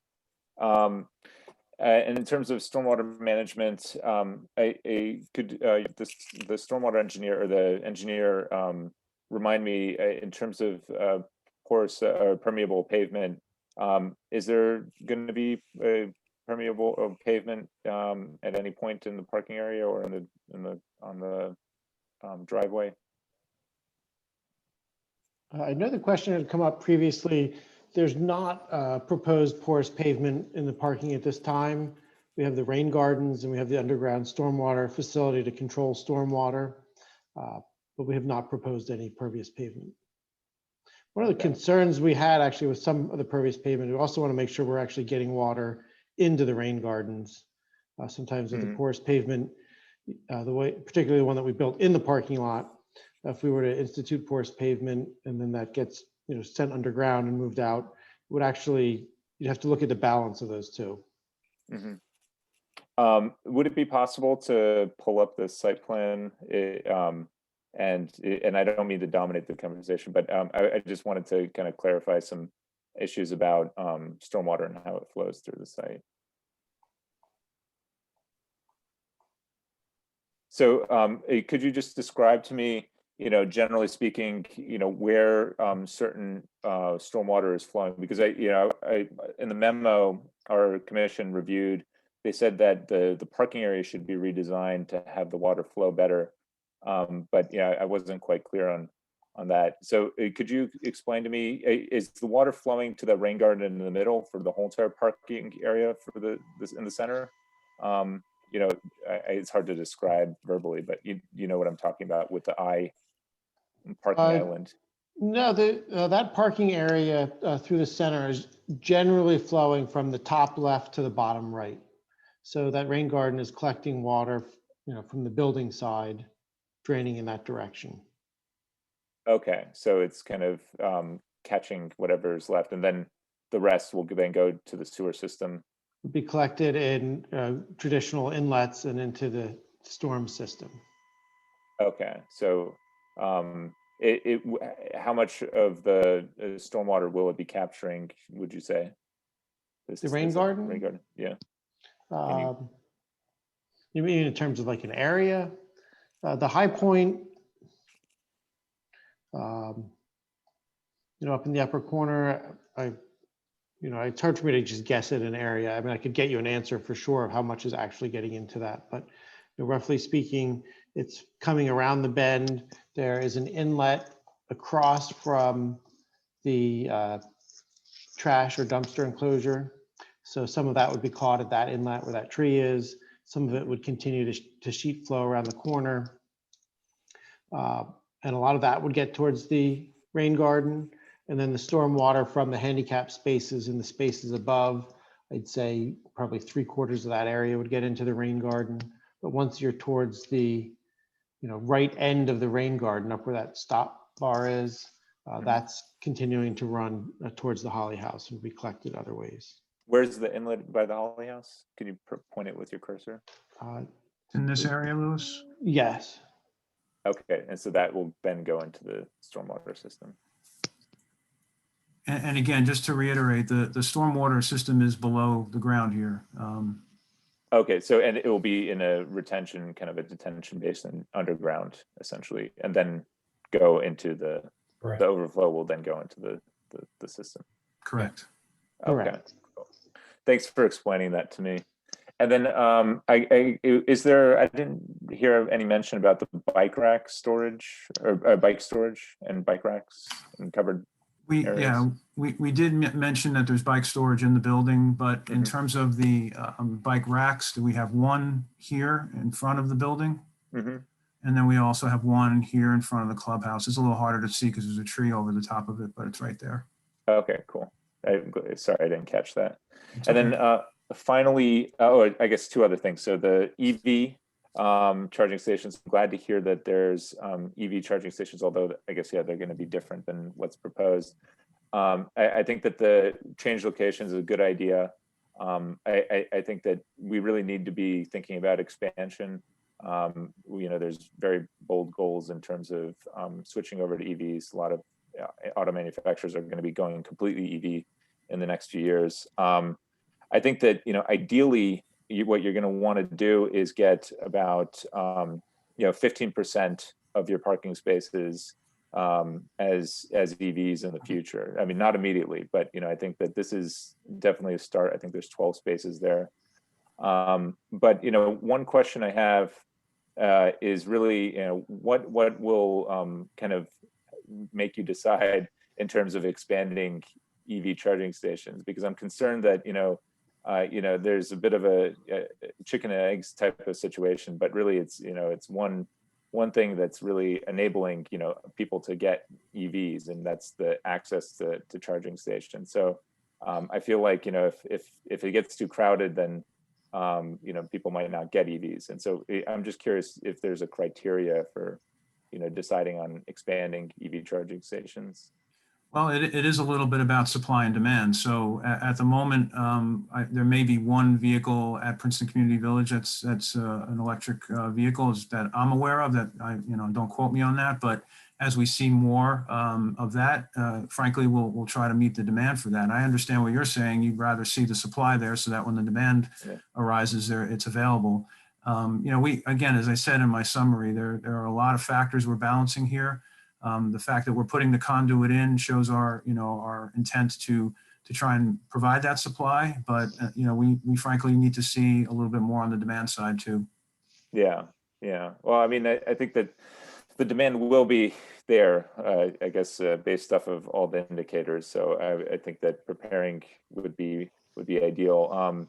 I know that the PEC has recommended 4 charging stations, which would essentially, be 8 spaces. I think that, I understand the constraints and, the cost limitations, but I do think would recommend potentially adding another charging stations to allow for 4 spaces, because while, we're talking tonight about, this new development, we can't really ignore the fact that there is, 239 other units throughout this development, and they're going to want to charge as well. So I think that it's a really critical thing that lower income people also have access to being able to partake in the electrification of transportation. And these cars, they're not just for rich people anymore, and the prices are going down. There's going to be aftermarket vehicles. So I think that we should be allowing people to get electric vehicles as well, because otherwise they wouldn't be able to get one. There's no other way to really charge for them. So, I think it's a great comment, and actually one of our residents on our resident advisory panel brought it up too. And I think for us as long-term stakeholders with this community, it's incumbent upon us to look at how we can expand the idea of electric vehicle charging stations in the community, throughout the community. That's something we can do, and in the interim, in the short term, providing the conduit as we agreed to for the additional spaces here, I think is a good first step. okay, yeah, I would recommend looking into PSE&G actually just submitted their filings, and they're actually offering incentives to do a lot of the make ready work. So I would look into that, but I would still highly recommend adding another charging station. So, and then finally, the last point I wanted to make was about land banking, and I was curious, like what will trigger the expansion of new parking. Like, is it just going to be, people are going to be too frustrated, and you've decided that you need to expand, or is there some other criteria? Well, no, it's really about resident satisfaction and quality of life. So, in the meetings we've had with the residents, the parking issue has been number one. There is a great demand for parking. As I mentioned, many of the residents depend on their vehicles to get to work. Mass transit doesn't serve their needs. Car sharing doesn't serve their needs at the moment. There are households in this community that have 3 and 4 bedrooms, which means they may have 3 and 4 cars. So parking is a very important part of life at Princeton Community Village. So what will trigger it? Not to be facetious, but if my phone starts ringing and I start getting emails from our residents, that will trigger it. That will say we have a problem. Yeah. Okay.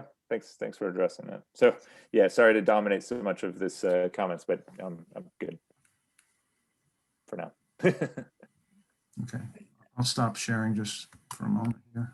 Well, while you've been sharing, I just wanted to ask, are there members of the public who were excluded by my inviting the staff to start on the questions? Is there someone who'd like to? There are 22 members in attendance, but no one has their hands raised yet. No. Now's the chance.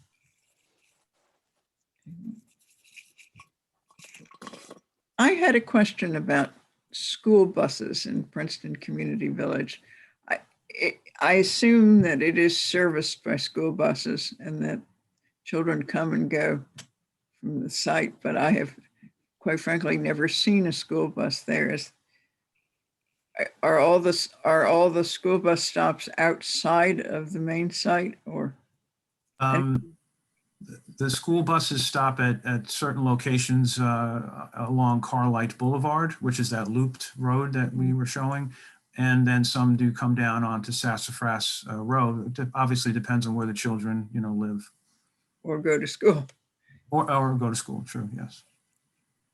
but Okay, Wanda, there is one person who now has their hand raised. It's E. Mosner, and I will move them over to panelist.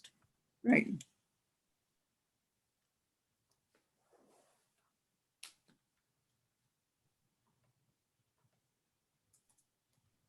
No? No, I guess they, Yeah. Hi. Oh, There yes. she is. Hi, sorry. Sorry, this is,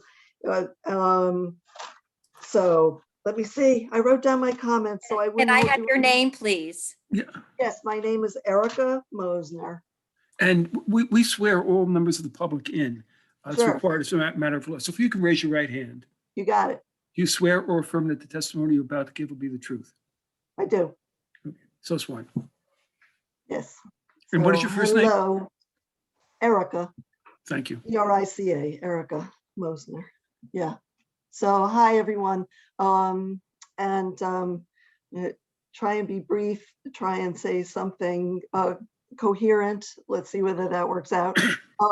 So you have my name and I've been a resident of Princeton Community Village for 17 years. I live in Holly House, which is, I guess now the sister building to this, the new building that's going up. And also to just confirm my other connections to Princeton, I've worked at the Institute for Advanced Study for over 20 years. Ed Truselli knows me very well. Poor Ed, I'm a thorn in his side, but he bravely, I've been one of the people on the advisory committee for this project. And I have mixed feelings about the new building, but I, like most residents, have faith in Ed Truselli that he's doing the right thing on behalf of those in need of affordable housing and the village overall. There will be sacrifices made by current residents on behalf of this new building, but most tenants are also in agreement that we welcome the chance to bring new faces into our community. My main issue is the parking, and Ed is smiling. He's not surprised that I'm mentioning it. And on that account, it's very complicated, but I at least want to say very emphatically what Ed already mentioned, which is that parking is a real and urgent need here in the village. And I urge you to take Mr. Truselli's calls for adequate parking very seriously. We don't live here to stay in our units. We live here to be a part of the wider community. And it is just not possible from this location, and despite the bus service, to participate as functioning citizens without transportation. And that transportation currently is most often only reasonably made by car. I hope that was less than 3 minutes, and thank you.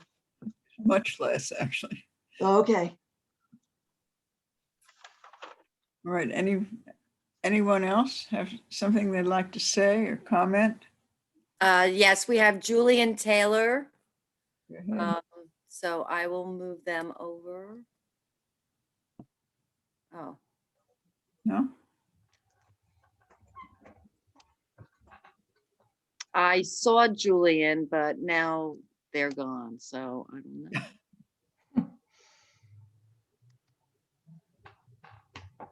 Oh, there he is. Okay.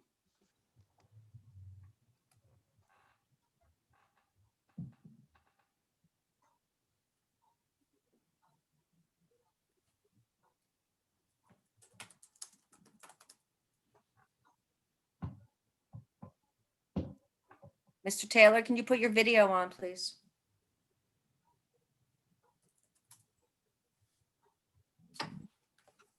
Well, can you hear me? Yes. Yes. I'm Julian Taylor. I'm a resident at Holly House. I've lived in Princeton Community Village. Oh, I'm sorry, go ahead. Yeah, if you could raise your right hand, because I'll swear you in. Do you swear or affirm that the testimony you're about to give will be the truth? Yes. Okay, so sworn. Okay. My question, it's more of a curiosity. I don't currently own an electric vehicle, but I might one day. I'm wondering I noticed that there are 2 spaces allocated for EV charging. Is there going to be a means to compel those who finish their charge cycle to move their vehicle and let someone else use the spaces? This isn't a circumstance where I can just walk into the laundry room and pull someone's clothes out the dryer once the cycle's done, put them in a bag. Once their vehicle's there, it's there till they move it. It's a really good point. Yes. So I have to be honest, I think that's something we're going to have to develop a policy about, and we haven't had the chance to do that yet, but that's something we will do, and we'll look to other communities that already have electric vehicle charging stations to see how they handle it. And there are communities that do have policies and that we can reference. And Jim, you might want to jump in, but my understanding is that, I mean, there's a charge. There's a financial charge to using a charging station.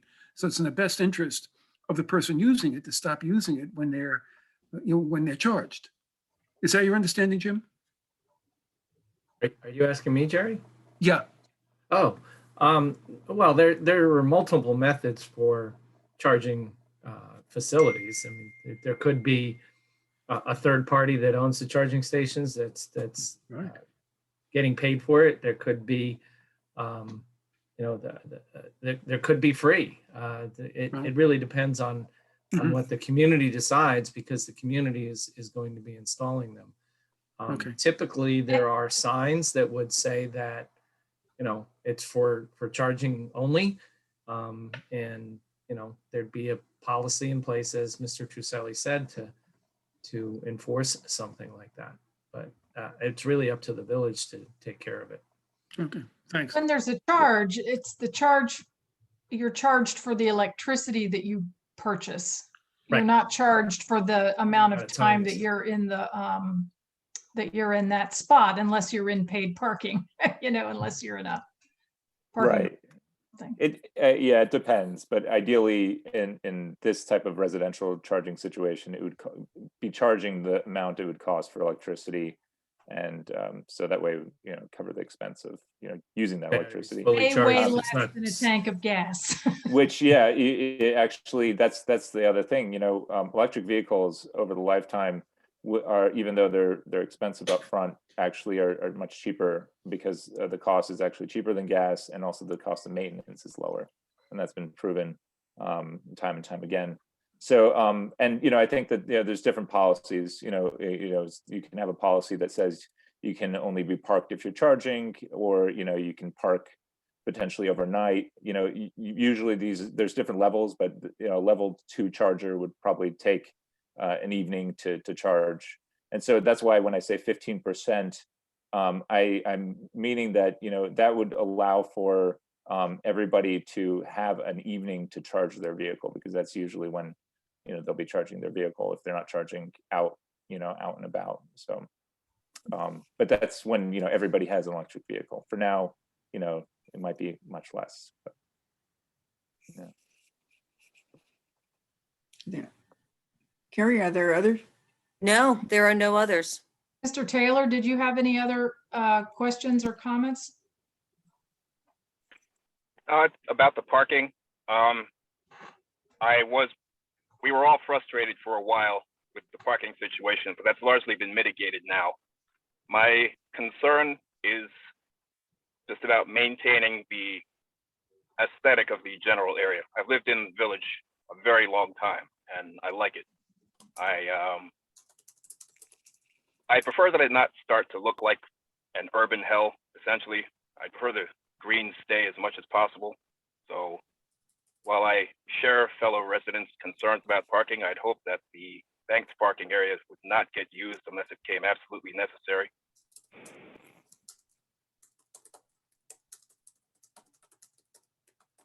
That's all I have to say. While we're talking about green versus used up areas, I believe it was mentioned that deciduous trees were going to be favored over flowering trees in future restoration of the grounds and gardens out here. Is this just a new trend? Is it a better way to maintain large acreage? I quite frankly can't see that it's going to make that much difference, but it's probably less expensive to replace the plants.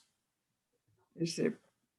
Chair, I know it was the opinion of staff that we would prefer more substantial shade trees and of course native species as opposed to smaller ornamental trees that don't provide much shade. They get eaten by wildlife sometimes, or they just don't provide the same benefits of the surrounding forested areas.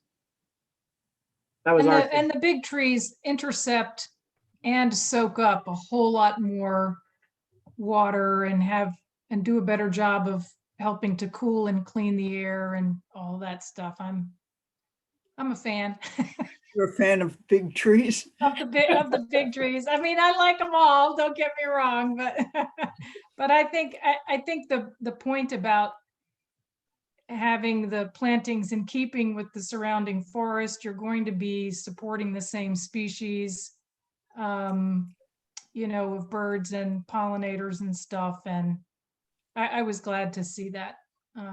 Right. I mean, whenever everybody talks about the surrounding forest and sort of the original appearance of the land and so on, I kind of choke because this was farmland and it was used for growing fruit trees in the 18th and 19th century. So it's not going back to what the first settlers found. Yeah, I think in internal conversations that we've had, we've kind of talked about, do you go with what's almost become sort of a landscaping cliche of these smaller ornamental plantings, or do you really try to have more substantial trees that provide the shade and the other natural benefits that we've talked about? I have a few questions that I think are really quick. For Mr. Rabilis, and I'm sorry if I'm mispronouncing your name. I should remember for 20 minutes. Anyway, you referenced. That was fine. Thank you. You referenced the single hung style windows, which also, you know, I could see clearly. I just want to confirm that those windows do actually open. Yes. Okay. Yeah, the difference between a double hung and a single hung is only the bottom sash opens on the single hung, but it does open completely. Yeah, and you threw me with the word style because it made me think, oh, maybe it's just meant to look like the kind of window that opens, but doesn't actually open. No. It's a fully operable window, yes.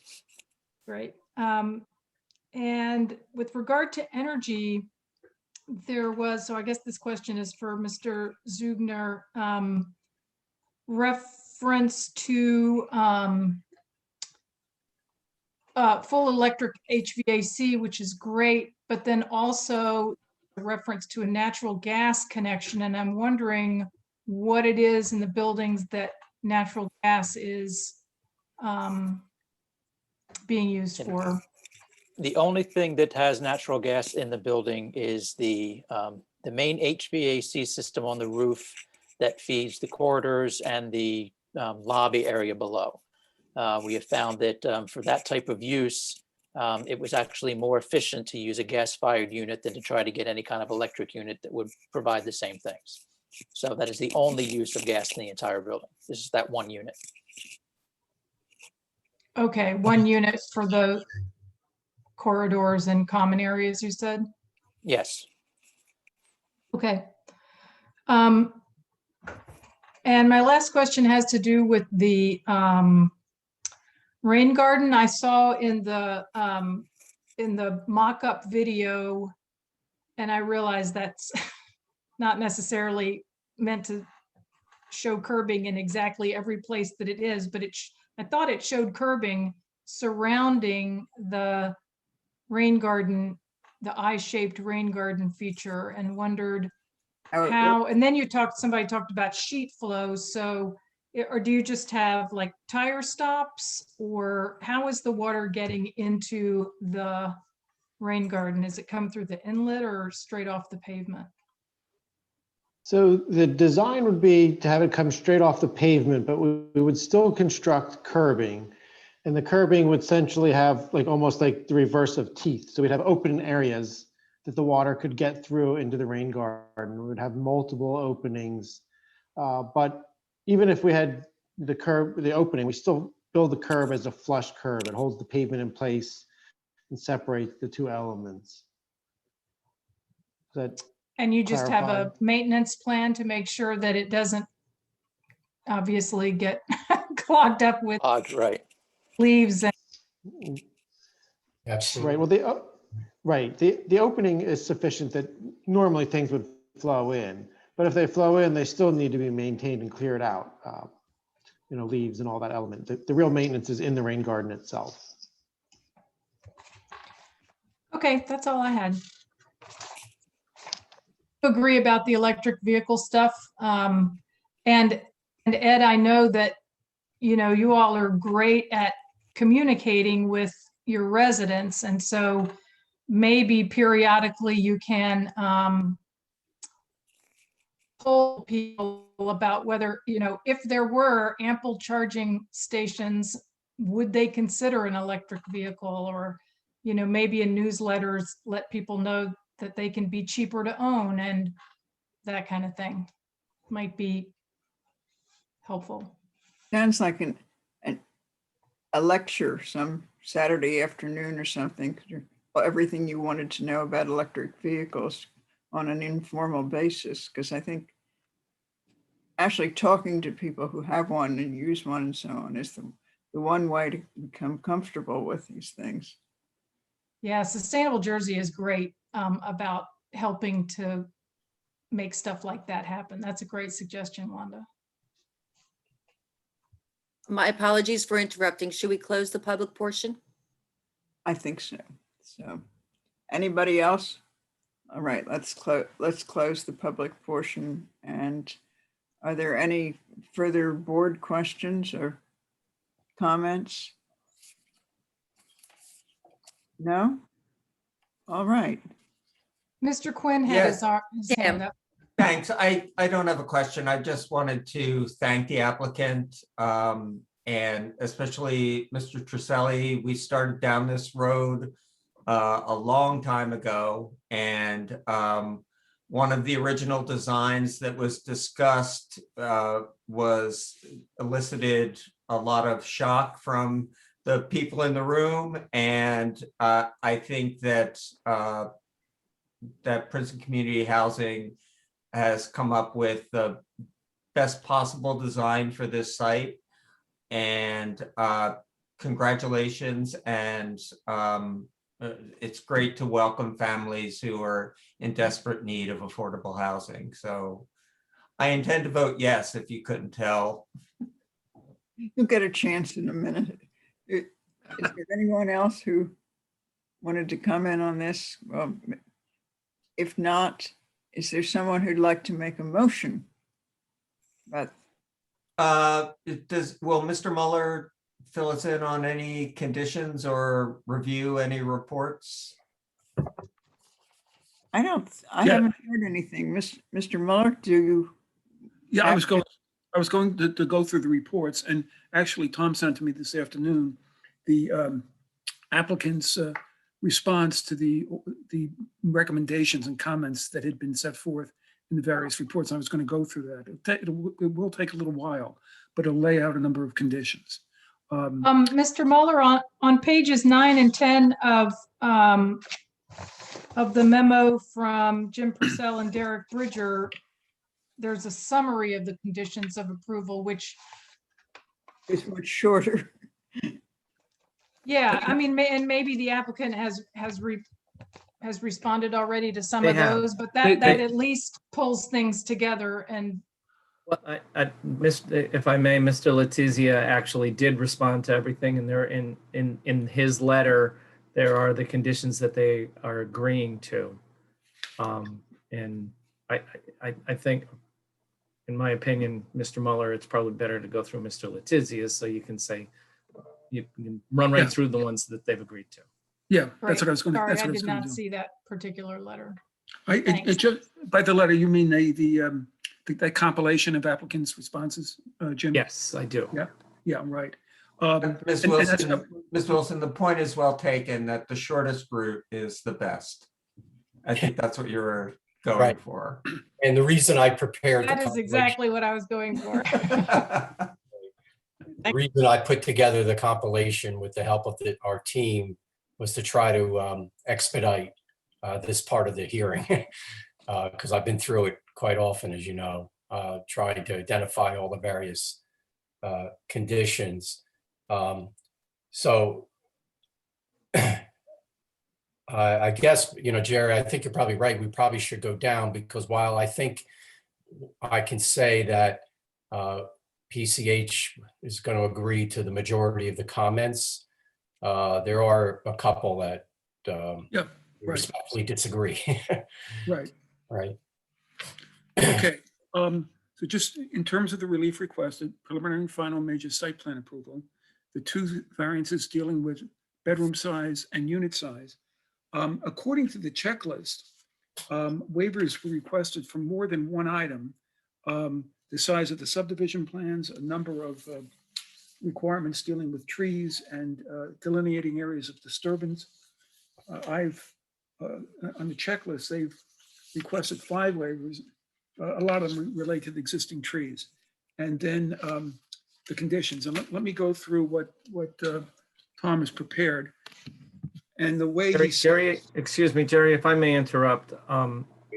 Sure. The waivers for the trees, they were actually waived by ordinance. So okay, you really so aren't being asking for waivers because they were not applicable to this. So it's just the one in terms of the size of the plans. Okay, that's fine. That's good. And before I go through Tom's list, and we've done this generally, is a requirement, a condition that says the applicant's going to implement the site plan elements that are set forth in the exhibits and in the testimony. And obviously we have that PowerPoint presentation which lays out things. Now, in addition to that, and I'm going to go through Tom's compilation in the same order, and he actually has the SPRAB report first.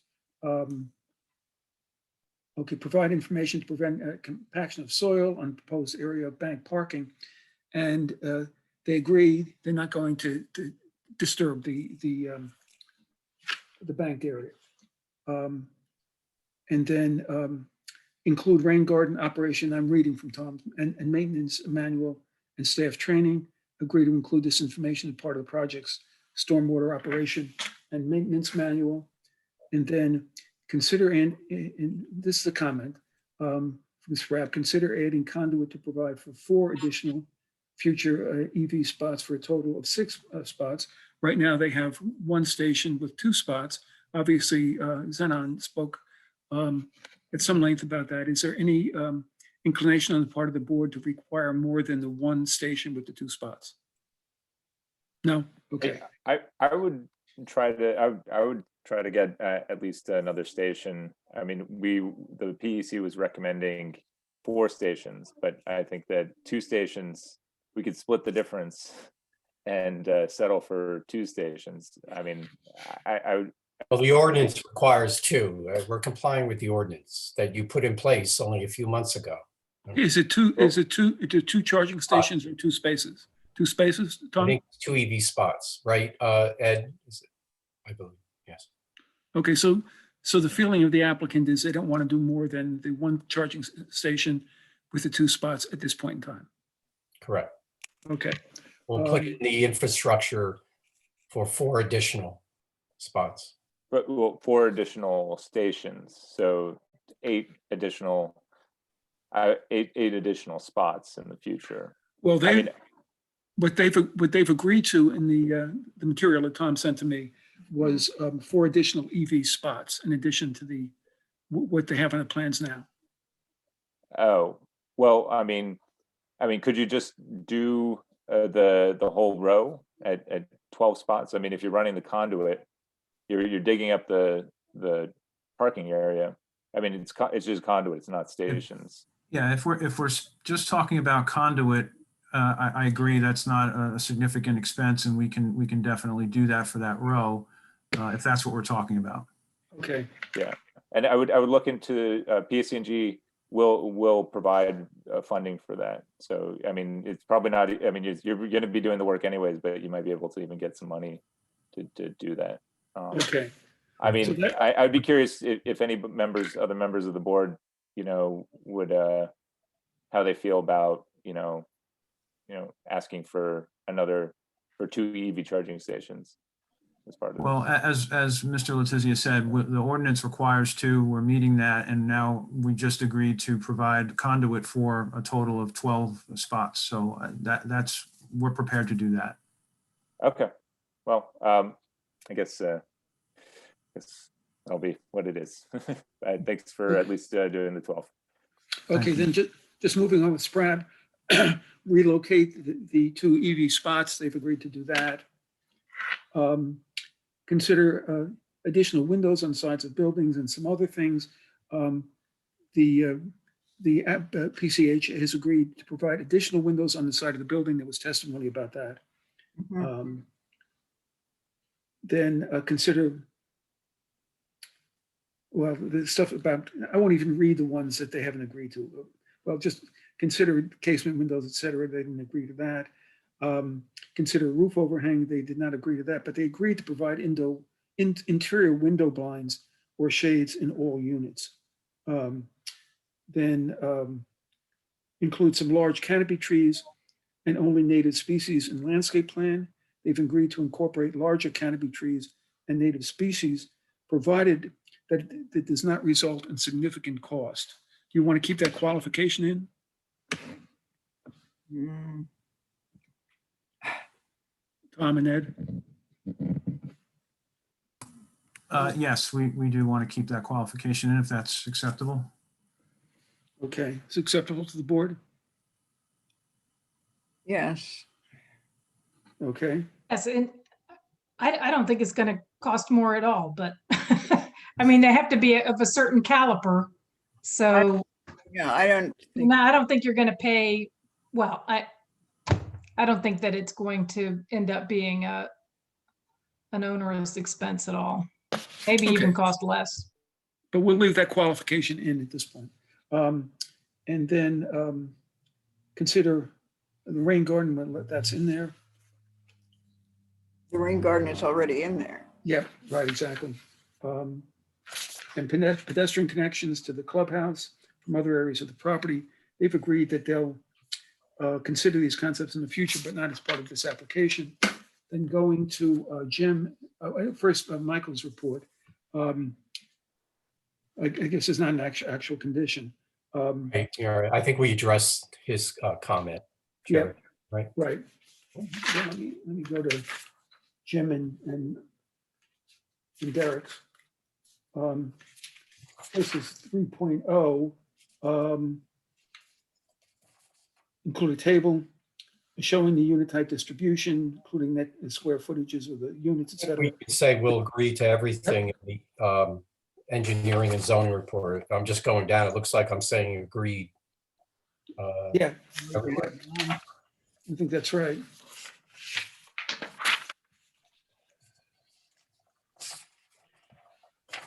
Just with a couple of minor qualifications. Right.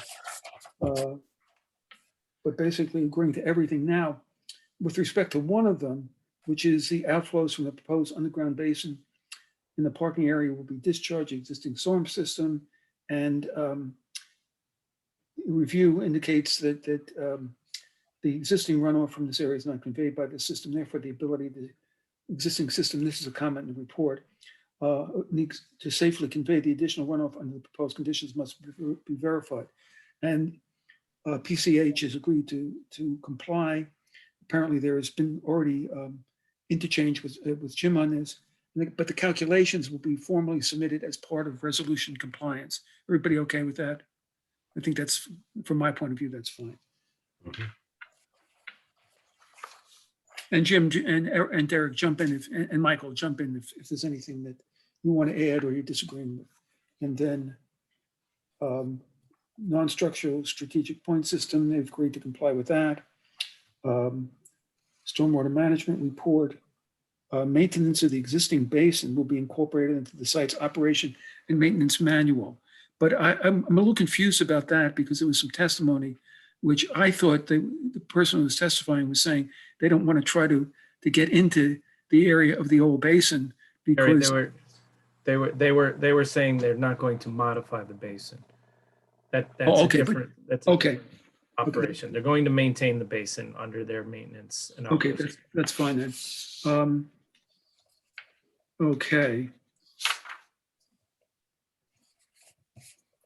And then also there's a calculation showing that the underground basin could sufficiently handle stormwater, and the calculations will be submitted as part of compliance review.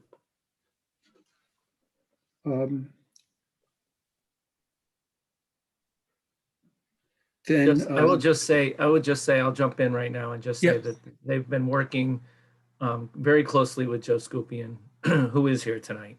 okay, And we've received new information just today, and we've requested further information, and they've agreed to provide it. And eventually we'll get to the point where all of the stormwater will be acceptable to us. great, okay. And then applicant is encouraged, this is a comment in your memo, in your report, is encouraged to consider paving the parking spaces throughout the site with porous asphalt. And their response is, PCH is open to considering limited areas of porous pavement. Soil testing will help determine if this is a viable strategy. They agree to consult with the land use engineer and stormwater consultant to determine feasible locations, provided it does not result in significant additional cost. Okay? Then the access ramp, they agreed to, we saw that on the plans. Bicycle parking, they've agreed to when we saw that on the plans as well. Waste haul, the applicant must demonstrate that waste hauling equipment will be able to maneuver sufficiently to remove the dumpsters from the trash enclosure. And they've agreed to that. They'll provide the information as part of resolution compliance. We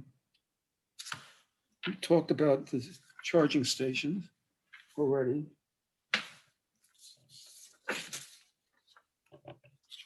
Now, on the bank parking, a suggestion in Jim and Derek's report is the applicant shall enter into a written agreement with the township to construct and install any or all of the excess off-street parking that is designated as bank parking at any time or times if the planning board, upon complaint from the development enforcement officer or any interested party, shall by resolution determine to require such construction and installation and shall notify the owner of the premises. Now, we could have something less formal than that, where it doesn't have to go back to the board, and it could really be done at the option of the of PCH, or or even at the request of the administrative staff. Right. Yeah. I read that too fast to comment. That's what I thought was the intent. Okay. And I was simply quoting the ordinance. Yes, Yeah. right. So this will be, That ordinance applies to if some of the required parking is going to be banked. Our bank parking is extra parking, so it's not technically applicable. Technically a voluntary banked parking area. And yes, I would say that the the planning board has the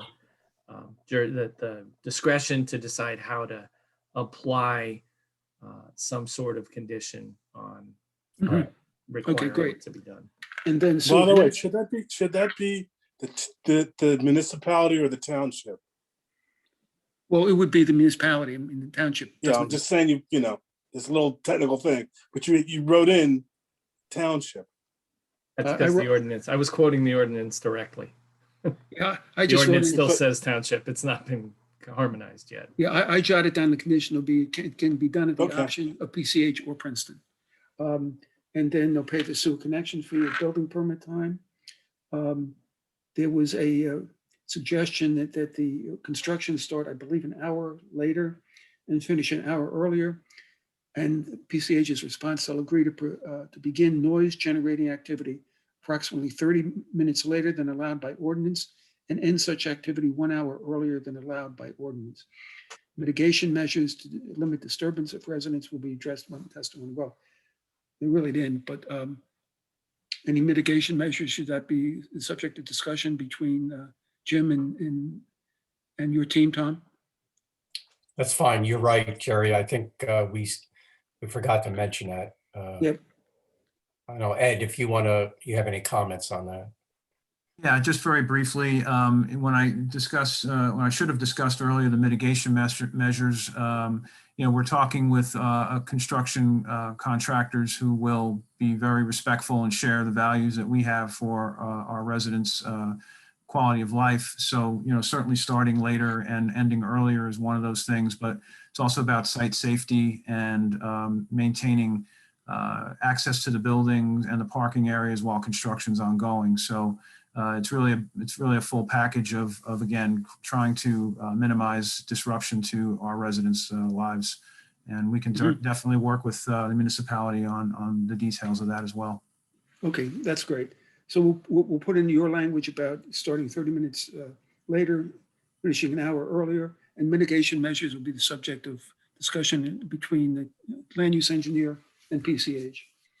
And then construction cost estimate agreed to, approvals if necessary from higher level jurisdictions agreed to, and then moving on to Dan Dobromielsky's report.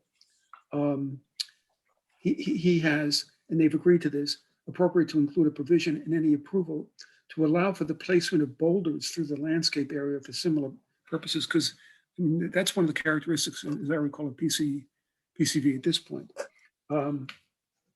Then with respect to the calorie pear, which is one of the trees proposed, this is Dan, a highly invasive exotic tree species is proposed with this landscape design and schedule. Invasive exotic species should be avoided in this setting among preserved woodlands. The applicant should modify the proposed design and specifications to substitute for any species listed on do not plant list published by NJDEP or similar sources, and they've agreed to that. Although I think there was some qualifying language later on about that only replace a calorie pear if it was if it made sense financially. But just No, I think that's a requirement that none of those pear trees will be planted, period. Okay. We agree. We agree. Okay, good. And then for parking, and this is from the traffic report, management will, the condition management will develop plans so that parking spaces will be reserved for the new apartments, existing Holly House apartments, and the existing Sassafras Row apartments. So that's a condition too. Then with respect to the bank parking, to determine if, and this is a comment from the traffic report, our traffic report, to determine if this additional parking is needed in the area of Sassafras Row, a post-study should be completed to measure existing parking utilization. I wonder if we need to do that in light of the decision we made a moment ago, that it's just going to be the option of PCH or the town. I don't know that we need to do another study. Would you agree? Everybody agree? Yes. Okay. Okay. Then the traffic report, their traffic report should be updated to reflect more recent traffic volume information and the site access intersections reevaluated to determine if efficient and safe movements can be completed by both drivers and pedestrians. PCH agreed to update the traffic report as a condition of approval to reflect more recent traffic information, but did not address the idea in our traffic report that the site access.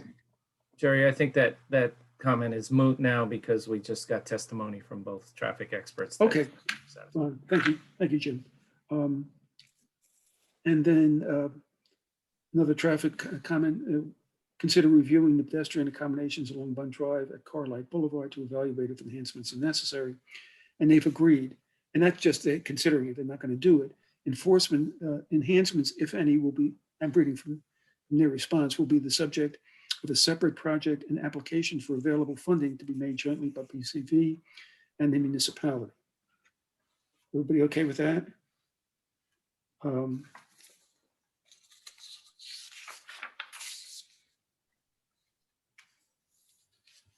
Okay, you could going to design to enterprise green communities requirements PEC had recommended passive house requirements. And then another PEC suggestion, recommendation is all interior and exterior lighting should be LED and on light sensors, with exterior lighting being fully cut off and dark sky compliant to prevent light pollution that can disrupt migration and circadian rhythms of birds and insects. It was agreed the owner and architect will discuss the feasibility of interior lighting sensors in corridors so that minimum lighting requirement levels are maintained. Everybody okay with that? I'm assuming everybody is, unless they otherwise comment.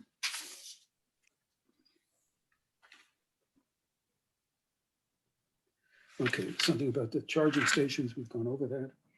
And then there was a point about demolition and construction waste should be recycled. This is still the PEC report.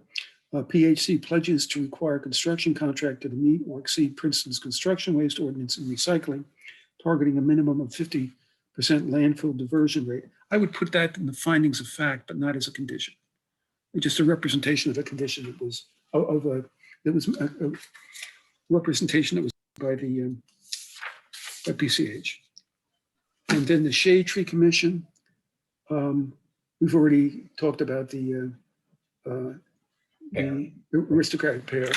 The plan calls for planting 24 Spirea Anthony waterer.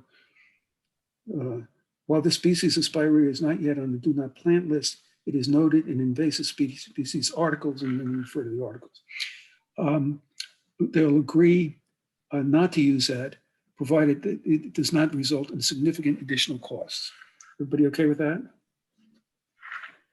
And then we have the condition that we're putting in basically all the resolutions about there has to be a tree protection zone around trees or groups of trees that have to be preserved, and they've agreed to that. And that's all I have. Can I interrupt just one very quick thing about the Spirea? If they're not planting that, are they substituting something else? Maybe Dan Dobromilski can weigh in on a good substitute. I wouldn't want him to just omit the shrubbery. Yeah, sure. Dan, you want to weigh in? I see his name. He's on mute. Maybe he's okay. So there you go. There you go. Yes, there are lots of things like ITEA and things like that that they could substitute for Spirea. That would work fine. Okay, so this should be in consultation with the township landscape architect. Thank you. A good suggestion.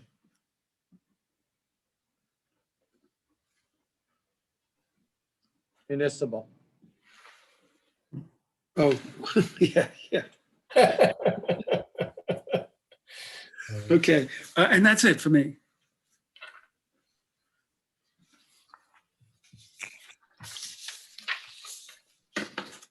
So if anybody wants to make a motion, preliminary and final site plan, the one waiver, the two variances, and the set of conditions we just went over.